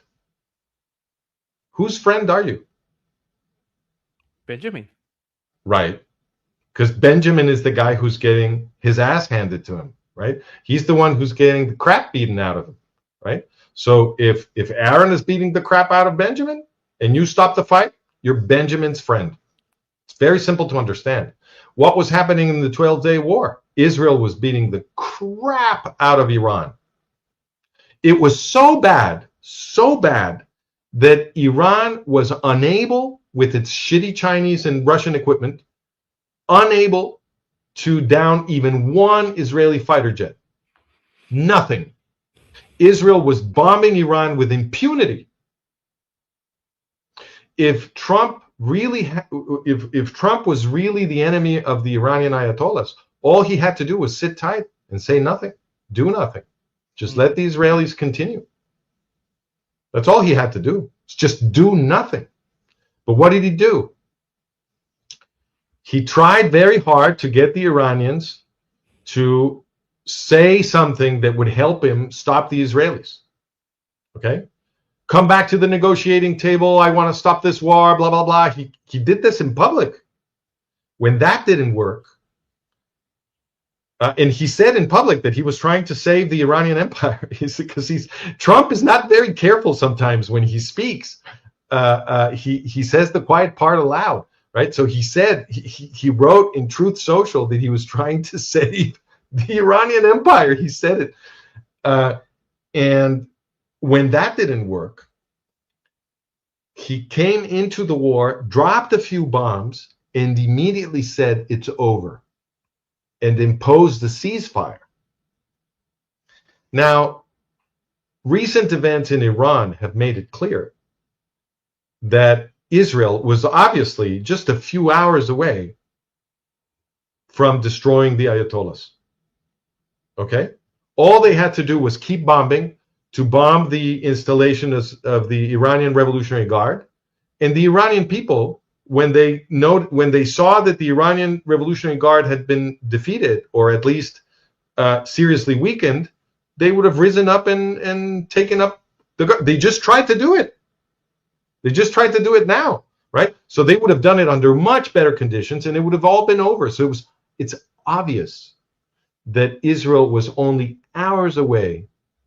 And of course, the CIA. He said it. He said it in his last tweets. He actually said that he saved them, the Ayatollah, because in the last attack that Israel was supposed to do, they were probably supposed to bring them down completely and to stop the Israelis. Exactly. Israel was hours away from bringing down the Ayatollahs, and of course the CIA knew that, because the CIA has very good intelligence about Iran and about everywhere else. So they knew that in a few hours everything was going to be lost for the Ayatollahs. And that's when Trump came in, dropped a few bombs, and then stopped the Israelis. He said ceasefire. And that's what saved the Ayatollahs. So you don't need to be a genius. You only need to understand that if Aaron is beating out the crap out of Benjamin and you stop the fight, you're saving Benjamin. You're not helping Aaron. You remember on the fourth or the fifth day, he did something before he controlled the narrative with the bombs. He spoke to the people of Tehran and he told all of them to leave the city because Israel is going to do something dramatic. And then millions of Iranians went out from the city instead of staying there and creating a revolution, an uprising, using the opportunity of the Aaron attacking Benjamin, right? So they left the city. And another detail here, this is very important what you just said, because of course Trump knows, he knows that Israel is not going to attack the civilian population of Iran. And we saw it in the 12-day war when they took out, you know, these generals, high-level figures who were in different apartments. Yeah, the bomb, only this bedroom. Only the apartment of the guy they're trying to kill. Israel is almost supernaturally careful to protect civilians, okay? And Trump knows this. So when he tells the Iranians that they should evacuate because Israel is going to do something horrible, he knows he's lying, and therefore your point is very, very astute. He was trying to abolish the conditions that might produce a revolution that would remove the Ayatollahs. Yes. Now let's increase the how do you call it, the spectrum a the little scope. more, the scope. Thank you. And let's see what Trump did with Hezbollah and with Gaza, and especially with Qatar, who are the people who are basically responsible for the attack on 7th of October. So can you connect the puzzle for the audience to Sure. see? Actually, I have a PowerPoint that can be useful here because I can show it to you with maps if I can share my screen. I will try to see. I can do it. I have the button to do it. Please do. Okay. Let me just pull up the PowerPoint first. Okay. Guys, it's very important for you to support the work of Francisco Gil White. This gentleman is doing for us more than we are doing for ourselves. So support his work, read his books. Actually, your books are mostly in Spanish, but read his webpage and Substack account that has incredible articles. Okay, I found it. Thank you for that commercial. So here we go. So I'm sharing my screen now. I'm not seeing anything yet. No. I'm about to do it. Hold on. Hold on. Okay.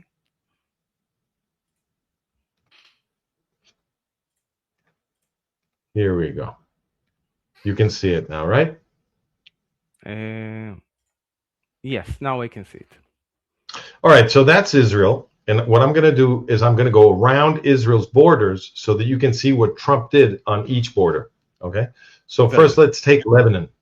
All right? So what did he do in Lebanon? He followed a policy that is a continuation of the policy of previous presidents, which is to send a lot of money to the Lebanese armed forces, the LAF.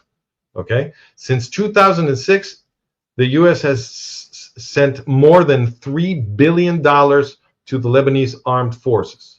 Okay? Now, any idiot who spends 5 minutes looking into this knows that the Lebanese armed forces are controlled by Hezbollah. Okay? So we've seen Hezbollah even showing off, U.S. equipment that was sent to the Lebanese armed forces, and they've operated together. You can't have the Lebanese armed forces don't ever go into areas that Hezbollah forbids. It's very obvious that Hezbollah controls the Lebanese armed forces, and it's been like this for a long time, right? So when the U.S. sends weapons to the Lebanese armed forces, it is sending them to Hezbollah. Now, Trump is doing the same thing. He's just approved more money for the Lebanese armed forces. But he did more than that. When after the beeper operation, the beeper walkie-talkie operation, and the operation to destroy Nasrallah's bunker with the leadership of Hezbollah, Israel invaded Lebanon and was liberating all of Lebanon. They were destroying Hezbollah at an amazing speed. I have an article from somebody at West Point expressing complete and utter amazement at the total collapse of Hezbollah before the Israeli onslaught. And this was obviously not an attractive result to Trump, because he jumped to stop the Israelis. He sent his he can't force Netanyahu to stop, right? Because Netanyahu could have disobeyed, but this is the structure. Trump gives an order and Netanyahu obeys. So Trump told Netanyahu to stop in Lebanon, and Netanyahu did. And then he sent Tom Barak, his negotiator, and Tom Barak worked out an agreement where all that Lebanon has to do, all that the Lebanese government has to do, is produce a piece of paper that promises to disarm Hezbollah, which is what they always promise and never do. So the Lebanese government produced that worthless piece of paper, and Tom Barak then turned over to the Israelis and said, well, the Lebanese have done their part, now it's your turn to get out of Lebanon in exchange for a piece of paper. Remind me, please, he did that when he was president-elect and not yet fully president, right? Biden was still the president. No. This is 2025. He was already president. What Trump did before he became president was force the Israelis to stop in Gaza. Yes, right. Yeah. So anyway, this is Lebanon. We'll talk about Gaza in a second. So that's the agreement. Israel has to get out of Lebanon, and Lebanon has to produce a piece of paper. And now more than $3 billion in U.S. weapons. Okay. So clearly what Trump did in Lebanon was protect Hezbollah and rearm Hezbollah. That's what he did. Okay, what about Syria? Okay, wow. I want us to think about Syria and Turkey together, okay? Because this is in Spanish, that's why you have the no problem. Yes. Mm-hmm. Yeah. So I think of them together because Turkey is the sponsor of the new government in Syria, okay? So we have to think about those together. So the Trump administration stopped Netanyahu in Syria. So the IDF, the Israeli Defense Forces, were moving very fast through Syria because Syria was a mess.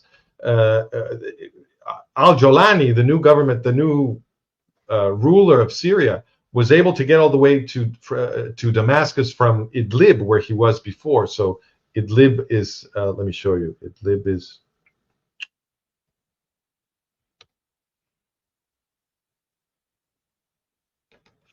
oh, I'm sorry, that's not it. Forgive me. I always screw this up. Here we go. Highlighter and this guy. Okay, so Idlib is somewhere here, right? More or less. Yeah. Mm-hmm. That's where the province of Idlib is. And so he went all the way down to Damascus is over here, I think, more or less. In 3 days, I think. Yeah, very quickly. Why could he go there so fast? Because Hezbollah moved its positions from where they were keeping Al-Jolani pinned right there on the border with Turkey because they were getting their heads cut off in Lebanon. And Israel was also bombing Syria. So they moved positions and they also sent people into Lebanon to help. And so that's why Jolani could suddenly move all the way down to Damascus. But everything was chaos. And the IDF advanced from the south, supported by the Druze, and they could have continued to go all the way up from here, right? So they could have gone all the way up to the northeast and join up with the Rojava Kurds. This area up here is Rojava. The Rojava Kurds are libertarians. They're democratic Muslims. They're a tremendous phenomenon, never before seen. They emancipated all of the Kurdish women who now have equal rights.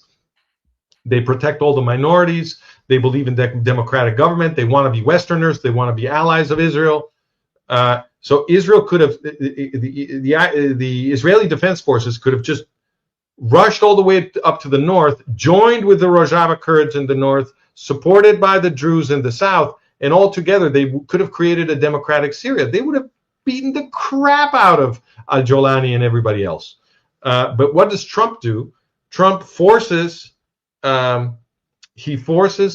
Israel to halt its strikes on al-Jolani and forces them basically to recognize the al-Jolani government in Damascus, as Trump was also doing. Right? He went to Riyadh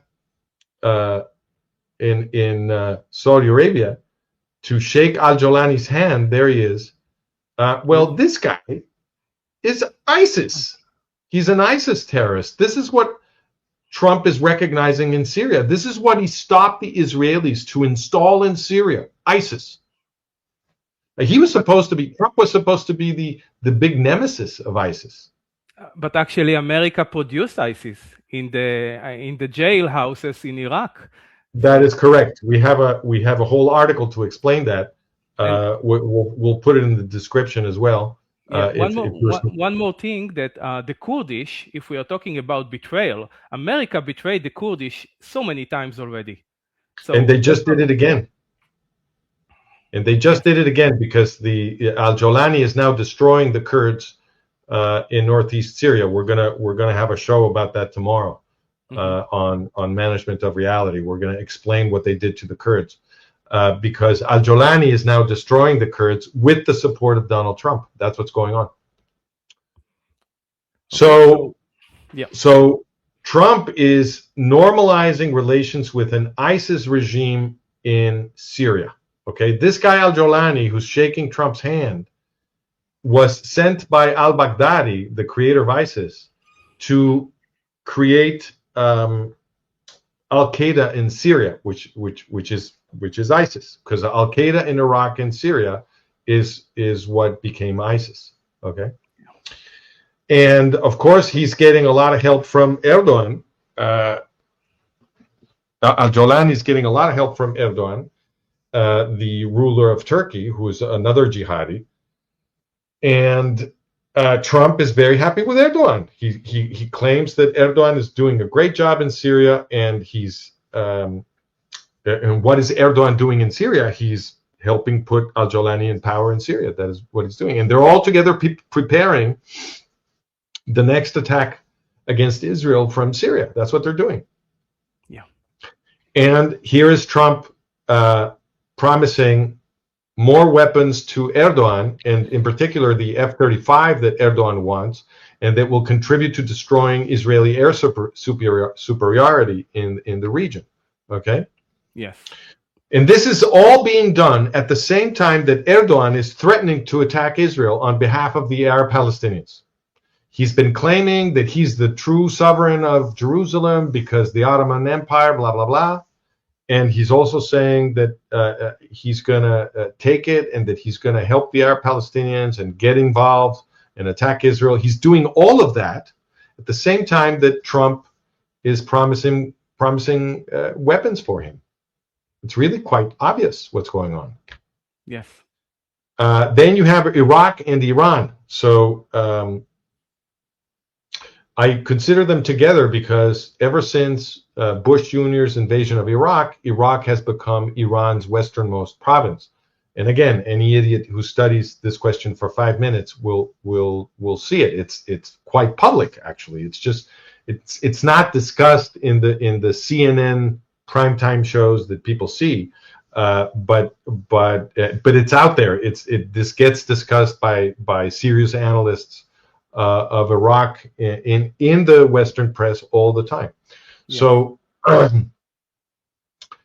well, this is my explanation of the 12-day war, which helps us understand what the true relationship between the U.S. bosses and the Ayatollahs is. But we already talked about that, so I'm going to skip it. Mm-hmm. But I want to add one aspect, which is this: that when Trump dropped his bombs on Iran in the 12-day war, he tweeted, or rather on Truth Social, he wrote in all caps, that any retaliation by Iran against the United States of America will be met with force far greater than what was witnessed tonight. He threatened them. Mm-hmm. Now, the internal politics of Iran made unavoidable a reply, a military reply, because it becomes impossible to explain to your entire jihadi structure, which is made up of fanatics, right? You can see that they really are fanatics because they've been murdering tens of thousands of Iranians, right? So these people are true fanatics. How are the Ayatollahs going to explain to these fanatics that they're not replying to the military attack of the United States? Great Satan, right? They had to throw some missiles back, right? So they did that. They threw some missiles at U.S. positions in Iraq and in Qatar. And so Trump, after that happened, instead of replying with force far greater than what was witnessed tonight, he did exactly nothing, zero, nada, zip. And it was completely coordinated because the bases were already evacuated. That's right. Iran was very polite about it. They let them know that the missiles were coming, so the installations were evacuated. Apparently, nobody was hurt. But the most remarkable thing is that attack met the condition that Donald Trump set in his threat. He said that he would destroy the Ayatollahs if they dared to reply. Well, they replied. What did Donald Trump do? Nothing. Because if he had replied, then Israel could have replied as well. And then the Ayatollahs would have been destroyed. The only way to protect the Ayatollahs was to contain himself, despite the fact that they had replied and that he had threatened him, right? Yes. He had to break his own grammar in order to save the Ayatollahs. The entire sequence of events is completely absurd. It's completely ridiculous. But the U.S. bosses will pay the cost of being absurd and ridiculous if it is necessary to save the Ayatollahs. And that's how you know what the true relationship is. So once again, we are aligning ourselves with your model that can basically predict exactly those kind of things. Exactly. The model I defend has no problem explaining this event. It's only ridiculous if you think that Trump is in some way an ally of Israel and an enemy of the Ayatollahs.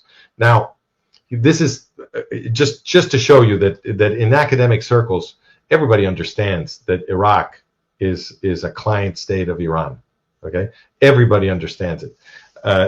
Iraq controls the militias, the Shia militias that control Iraqi politics. Okay, so Iraq is basically belongs to Iran, and therefore, if you send military assistance to Iraq, you're sending it to Iran.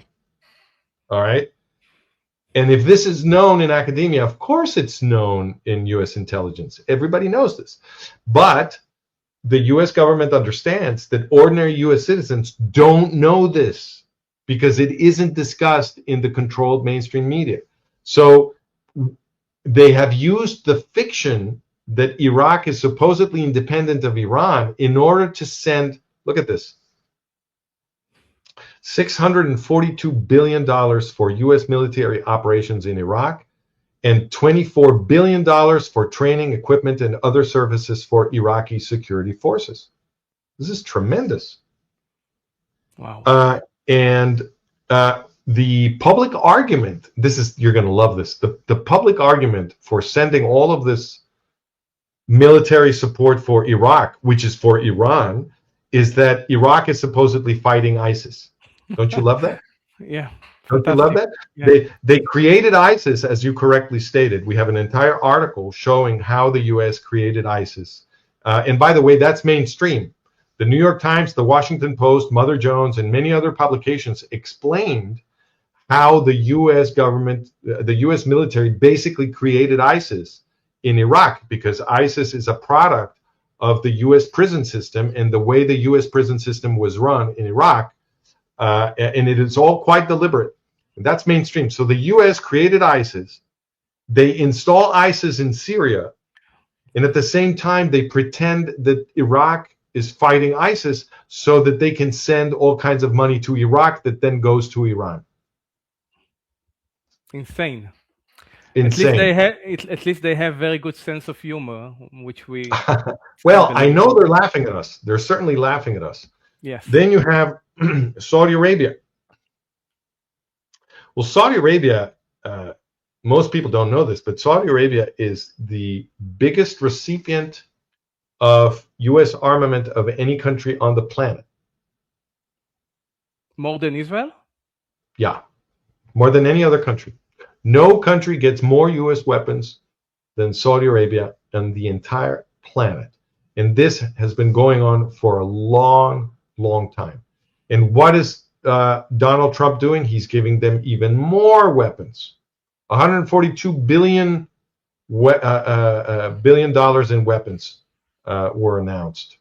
Okay, so he's and why is this important? Well, because Saudi Arabia is one of the main financiers of international jihadism. They've played that role for a very long time. Okay, they're enemies of Israel and they're preparing an attack against Israel.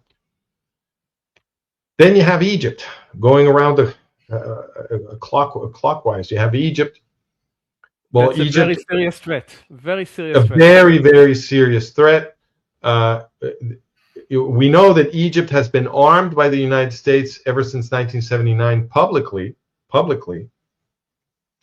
because Jimmy Carter basically forced Menachem Begin. Well, he didn't force him. I shouldn't say that, because Menachem Begin could have refused.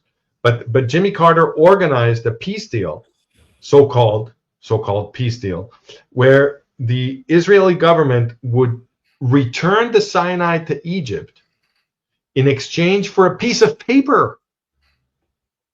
A piece of paper that says that Egypt promises not to try to exterminate the Israelis again, and promises never to put military hardware on the Sinai desert. That's it, a promise. Which they do. Which they do. The promise, yes. Yeah, the pieces of paper are worthless.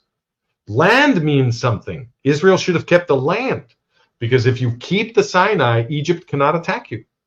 Not very easily. And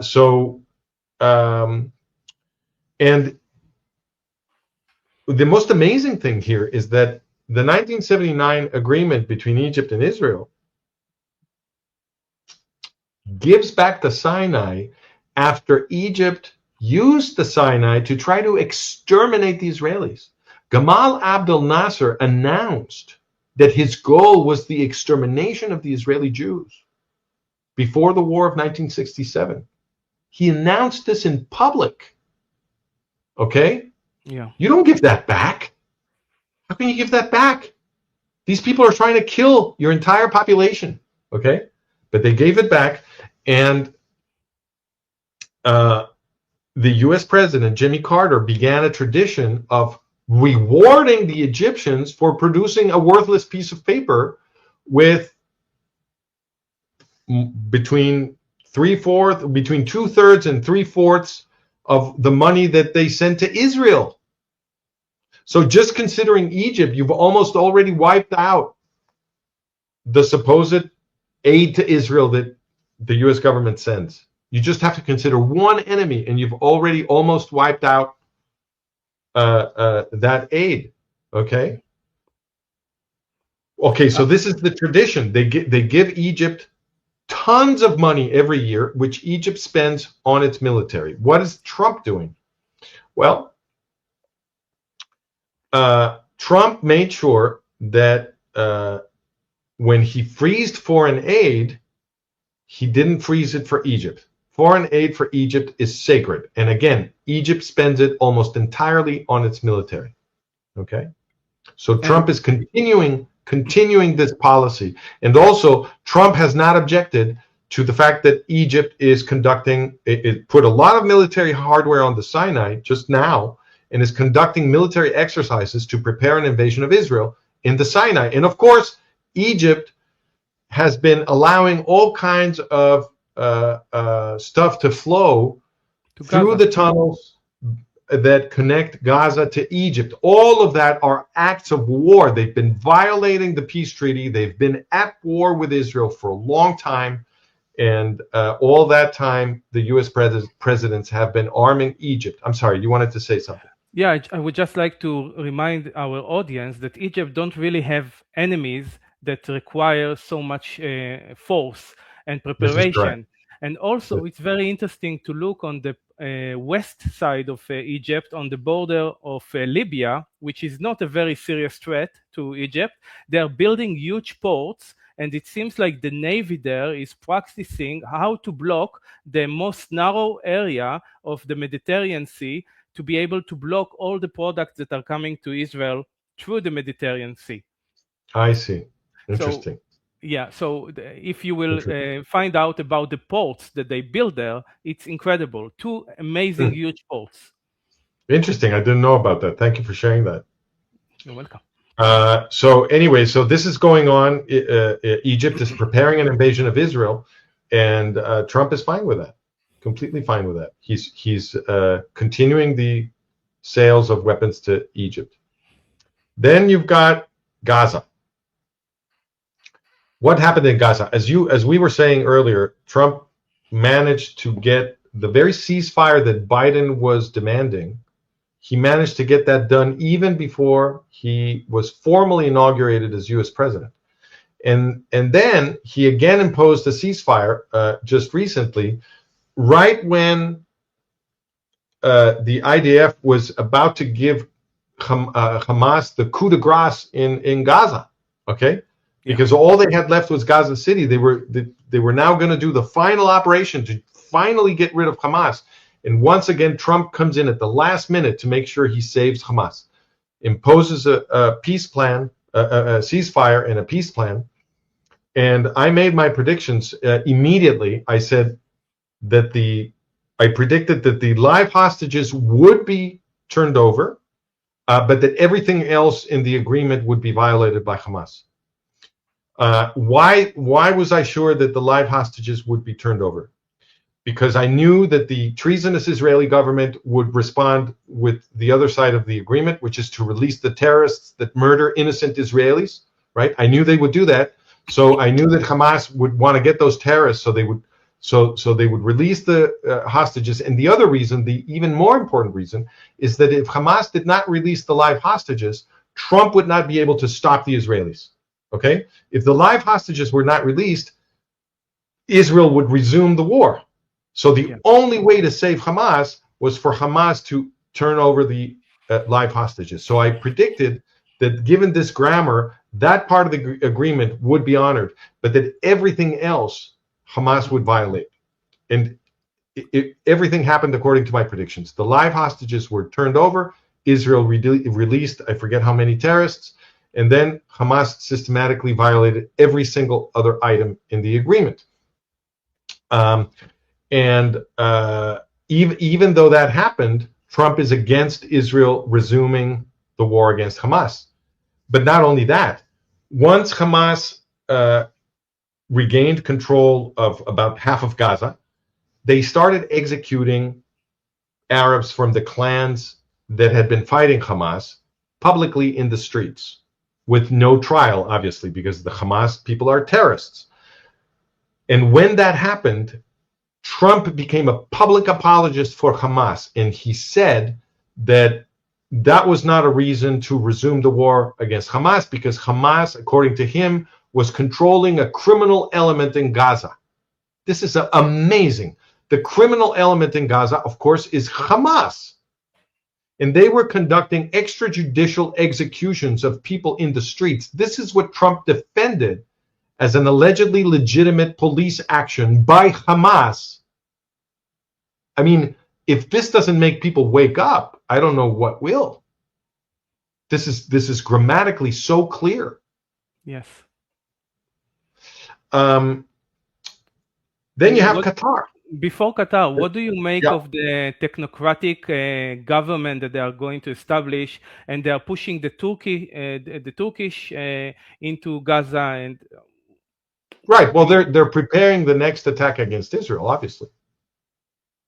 And that will be interpreted later as a mistake. Oh, Trump made a mistake. He should have never trusted the Turks. Oh my God, what a blunder, blah, blah, blah. That's how they will describe it. It's no blunder. They're doing this on purpose. They're preparing the next attack from Gaza. So the Turks are going to, if the Turks get in there, they will, of course, start arming.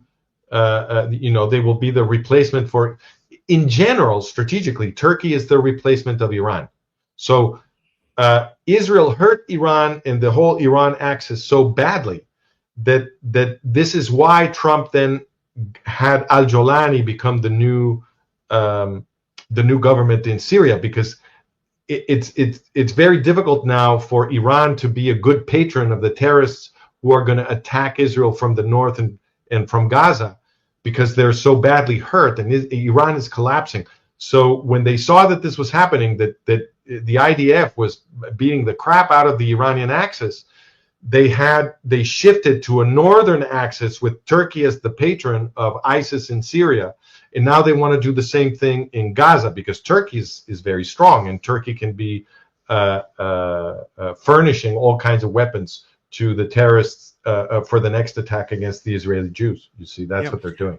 About Iran, another reason for why he's not going to let them fall is because he wants to keep some kind of equilibrium between the Shia and the Sunni. So in the political grammar, he can convince the Americans that he have to sell weapons to the Sunni to basically protect themselves from the Shia.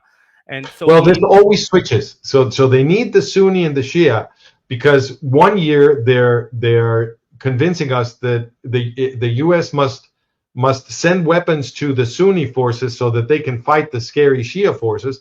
And the next year, they convince us that they need to send weapons to the Shia forces so that they can fight the scary Sunni forces. They're always switching this. They obviously, people have no memory, and our powers of reasoning have been destroyed. So they keep telling us the same story. And meanwhile, they're arming both sides, and both sides are going to attack Israel. I agree. Okay, Qatar. No. So Qatar is an international financier of international jihadism, and it is the closest ally of the United States. When the most important overseas U.S. military base is in Qatar. It's not in Israel. It's in Qatar, a jihadi slave state. There are about 2 million slaves in Qatar. This is a jihadi slave state. When I say there's 2 million slaves in Qatar, this is not a metaphor. These are bona fide slaves. They have a master. They can't leave. They're not paid. They're physically and sexually abused.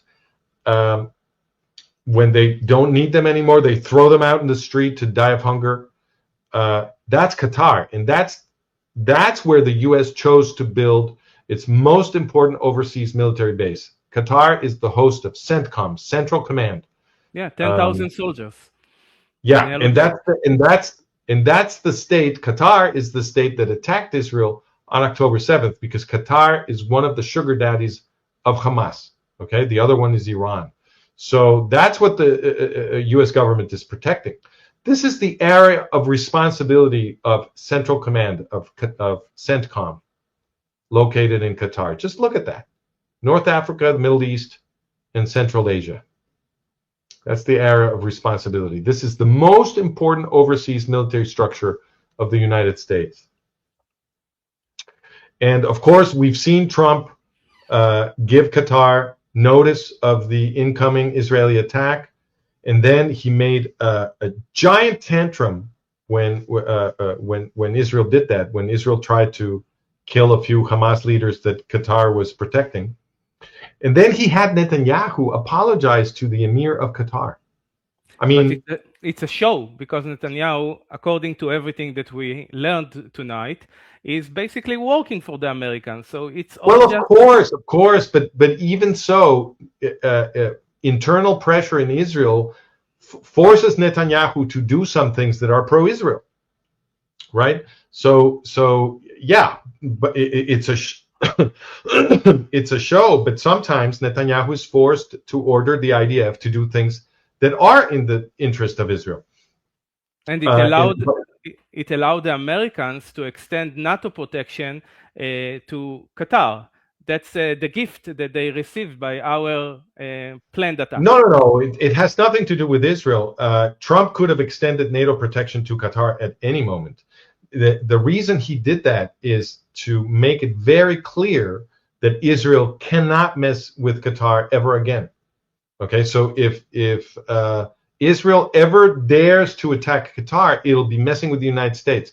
That's what Trump said. So he extended NATO protection to Qatar, and he had Netanyahu apologize to the butcher of the Israeli Jews on October 7th, because Qatar is the state that attacked Israel on October 7th. This is what the U.S. is doing, and Trump is going to, according to what Pete Hegseth announced, they're going to be training the Qatari Air Force in Idaho. I have a question for you. Yeah. The Kaplan riots, the left, the extreme left in the streets during the time of the hostages going out, calling for Bibi to fall, and all the rest of it is obviously sponsored by the CIA. It's some kind of a color revolution. And this is another charade, because why would they try to bring down this double agent that does all those things? So what you're absolutely right. It's a charade. It's a charade. They're not really trying to bring down the Netanyahu government. What they're doing is they're trying to create a civil war in Israel. That's what they're trying to do. So they're trying to produce two camps that hate each other so much that they can't live with each other and might take up arms against each other. And my theory of what the entire plan was is, because if you remember, on October 6th, 2023, it seemed like Israel was on the brink of civil war, right? Yes. And I think they were hoping for that because the minute that started, they were all going to attack. And they thought that the Hamas attack would produce that civil war, because the original plan, in my view, was not to kill that many people.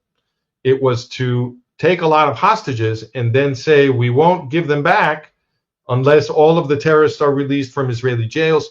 And that demand would have split Israel exactly down the middle, and the people defending the Supreme Court would have said, yeah, give them all the terrorists, and the people attacking the Supreme Court would have said, never. And those two camps that were already at loggerheads would now have started a civil war. That's what they were hoping for. But the Hamas terrorists went off script, and they killed so many Israelis and so horribly that the attack had the effect of uniting the Israelis.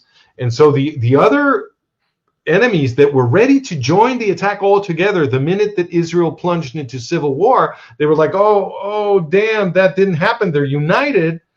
And so they waited, and that is what allowed Israel to defend itself at that juncture.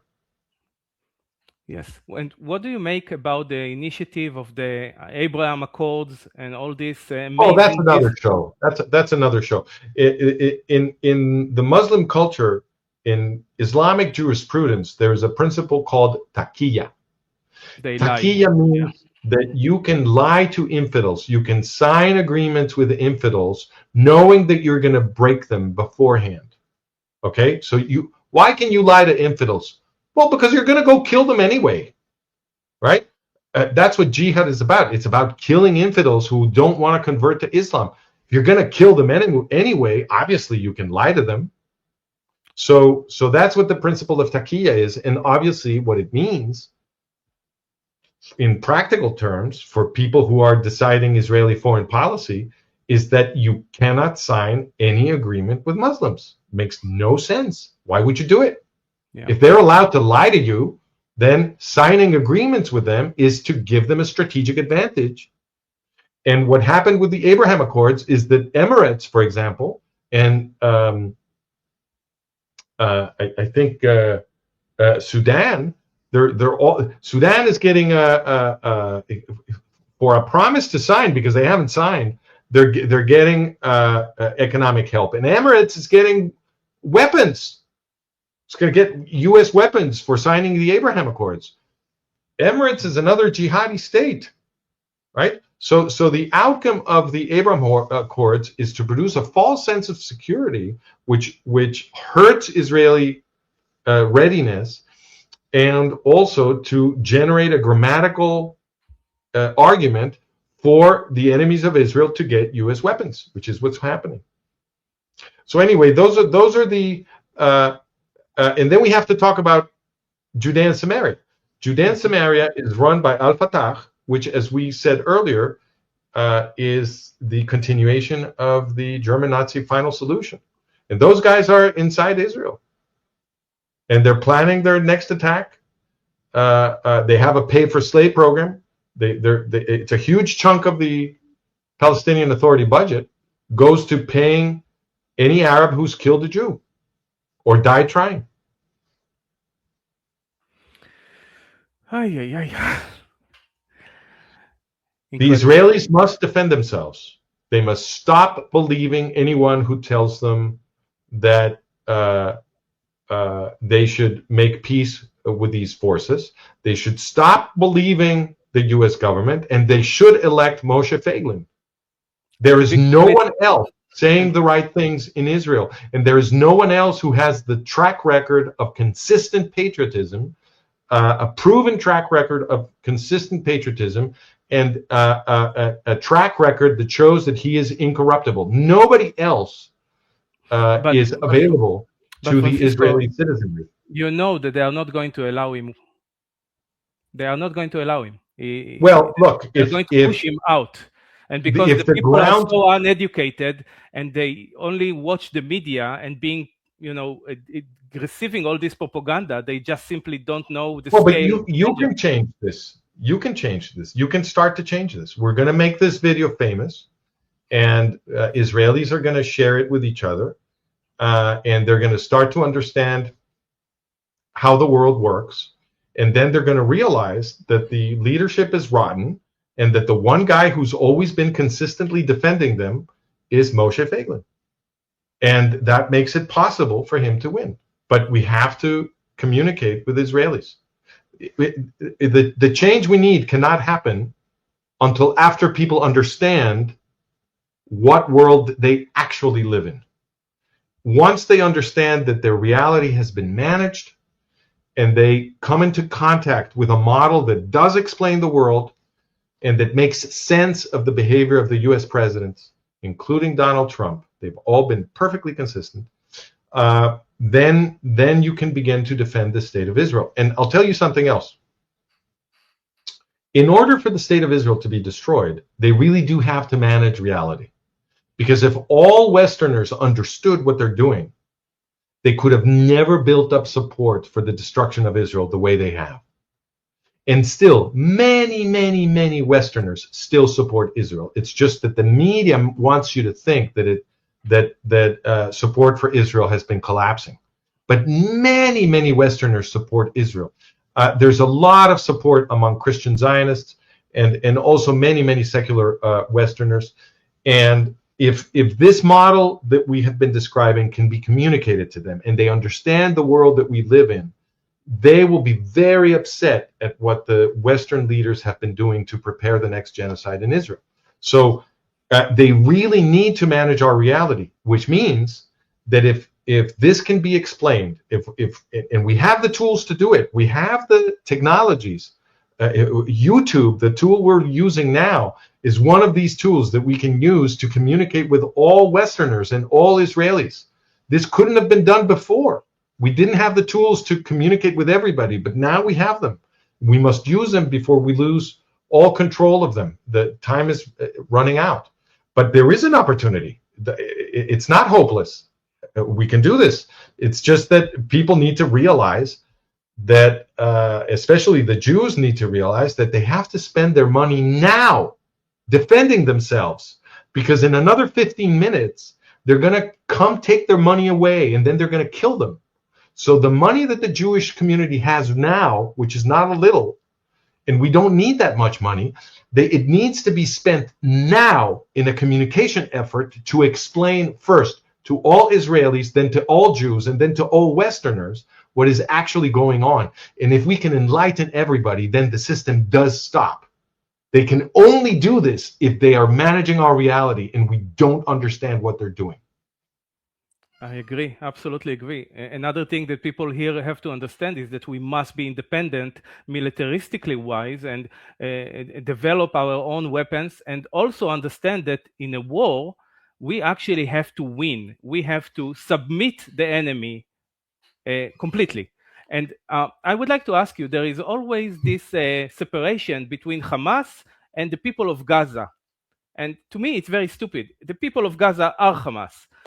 What are your thoughts about that? And how do you explain that, if you agree with me, to the rest of the world who think that we are genociding the people there? Well, I mean, whether or not you make a distinction between the people of Gaza and Hamas, the Israeli Defense Forces have not been committing genocide. I mean, that's just an objective fact. The IDF has the best track record of protecting enemy civilians of any army in the history of warfare. So that's just not, it's just media nonsense that they produce in order to destroy the good image of Israel. But do I make a distinction between the people of Gaza and Hamas? I do, because the people of Gaza have been indoctrinated by this terrorist organization. And we must make a distinction between the people responsible for producing the indoctrination and the victims of the indoctrination. Now, does this mean that most of the people of Gaza are people that you can make peace with? No, it doesn't mean that. It doesn't mean that, because they have been indoctrinated, and a great many of them have been turned into monsters, right? So the people of Gaza actually voted for Hamas. They elected Hamas. It was a strong majority that elected Hamas. And when polls are conducted in Gaza, I think upwards of 80% of the people in Gaza say they support Hamas and they support terrorism against Israelis. So I think it's important as human beings to recognize that there are processes of indoctrination that victimize people, and the people of Gaza have been victimized by a terrorist organization. But now, Hamas is not the only responsible party here. The government of Israel is responsible for the destruction of the Arab Palestinians in Gaza, because the government of Israel allowed PLO Fatah into Israel, and PLO Fatah then gave Gaza to Hamas. And when PLO Fatah gave Gaza to Hamas, the Israeli government should have reinvaded Gaza, because there was never an agreement to give Gaza to Hamas. The agreement was to give Gaza to PLO Fatah. PLO Fatah didn't. If PLO. Did they give it to Hamas? I thought there was a civil war between them and Hamas. that was a show. That was a show. We have an article to explain that as well. That was a show. They pretended to fight. Look, it's very simple to explain. The ratio of fighters, the PLO Fatah to Hamas, the ratio was 11-1 in fighters. Hamas had almost no weapons at that time. PLO Fatah had several fortifications that were impregnable. There was just no way that PLO Fatah could lose that fight. There was a Daily Telegraph reporter on the ground. They didn't let him publish this piece, but he published it in his blog. He explained that he was interviewing the Fatah fighters, and the PLO Fatah fighters told him that they were ordered not to fight. They were very upset. Incredible. Very upset. So lots of people are responsible for the destruction of the Arab Palestinians. We should feel compassion for them, because the process of indoctrination by a terrorist movement destroys people, and they have been destroyed. And that terrorist indoctrination was imposed on them. So we should feel compassion for them. But that doesn't mean that Israelis can live in peace with them, because they have been destroyed. There are only two possibilities for Gaza. One is to expel them all. And frankly, I think that's the best thing for the Israeli Jews, to move these people somewhere else. Now, it's still a tragedy for the Arab Palestinians whose minds were destroyed, but the Israeli Jews cannot be made to live beside people who want to exterminate the Israeli Jews. That's just not. It's just not acceptable. So they should be. I think the best thing is for them to be removed. Now, where I don't know, but they should be removed. The second best option is for Israel to take control of all of the institutions of the Arab Palestinians after Hamas has been completely destroyed. And deprogram the population. And Israel should completely occupy Gaza and control all of the institutions, and any Arab Palestinian that gives the slightest trouble should be expelled.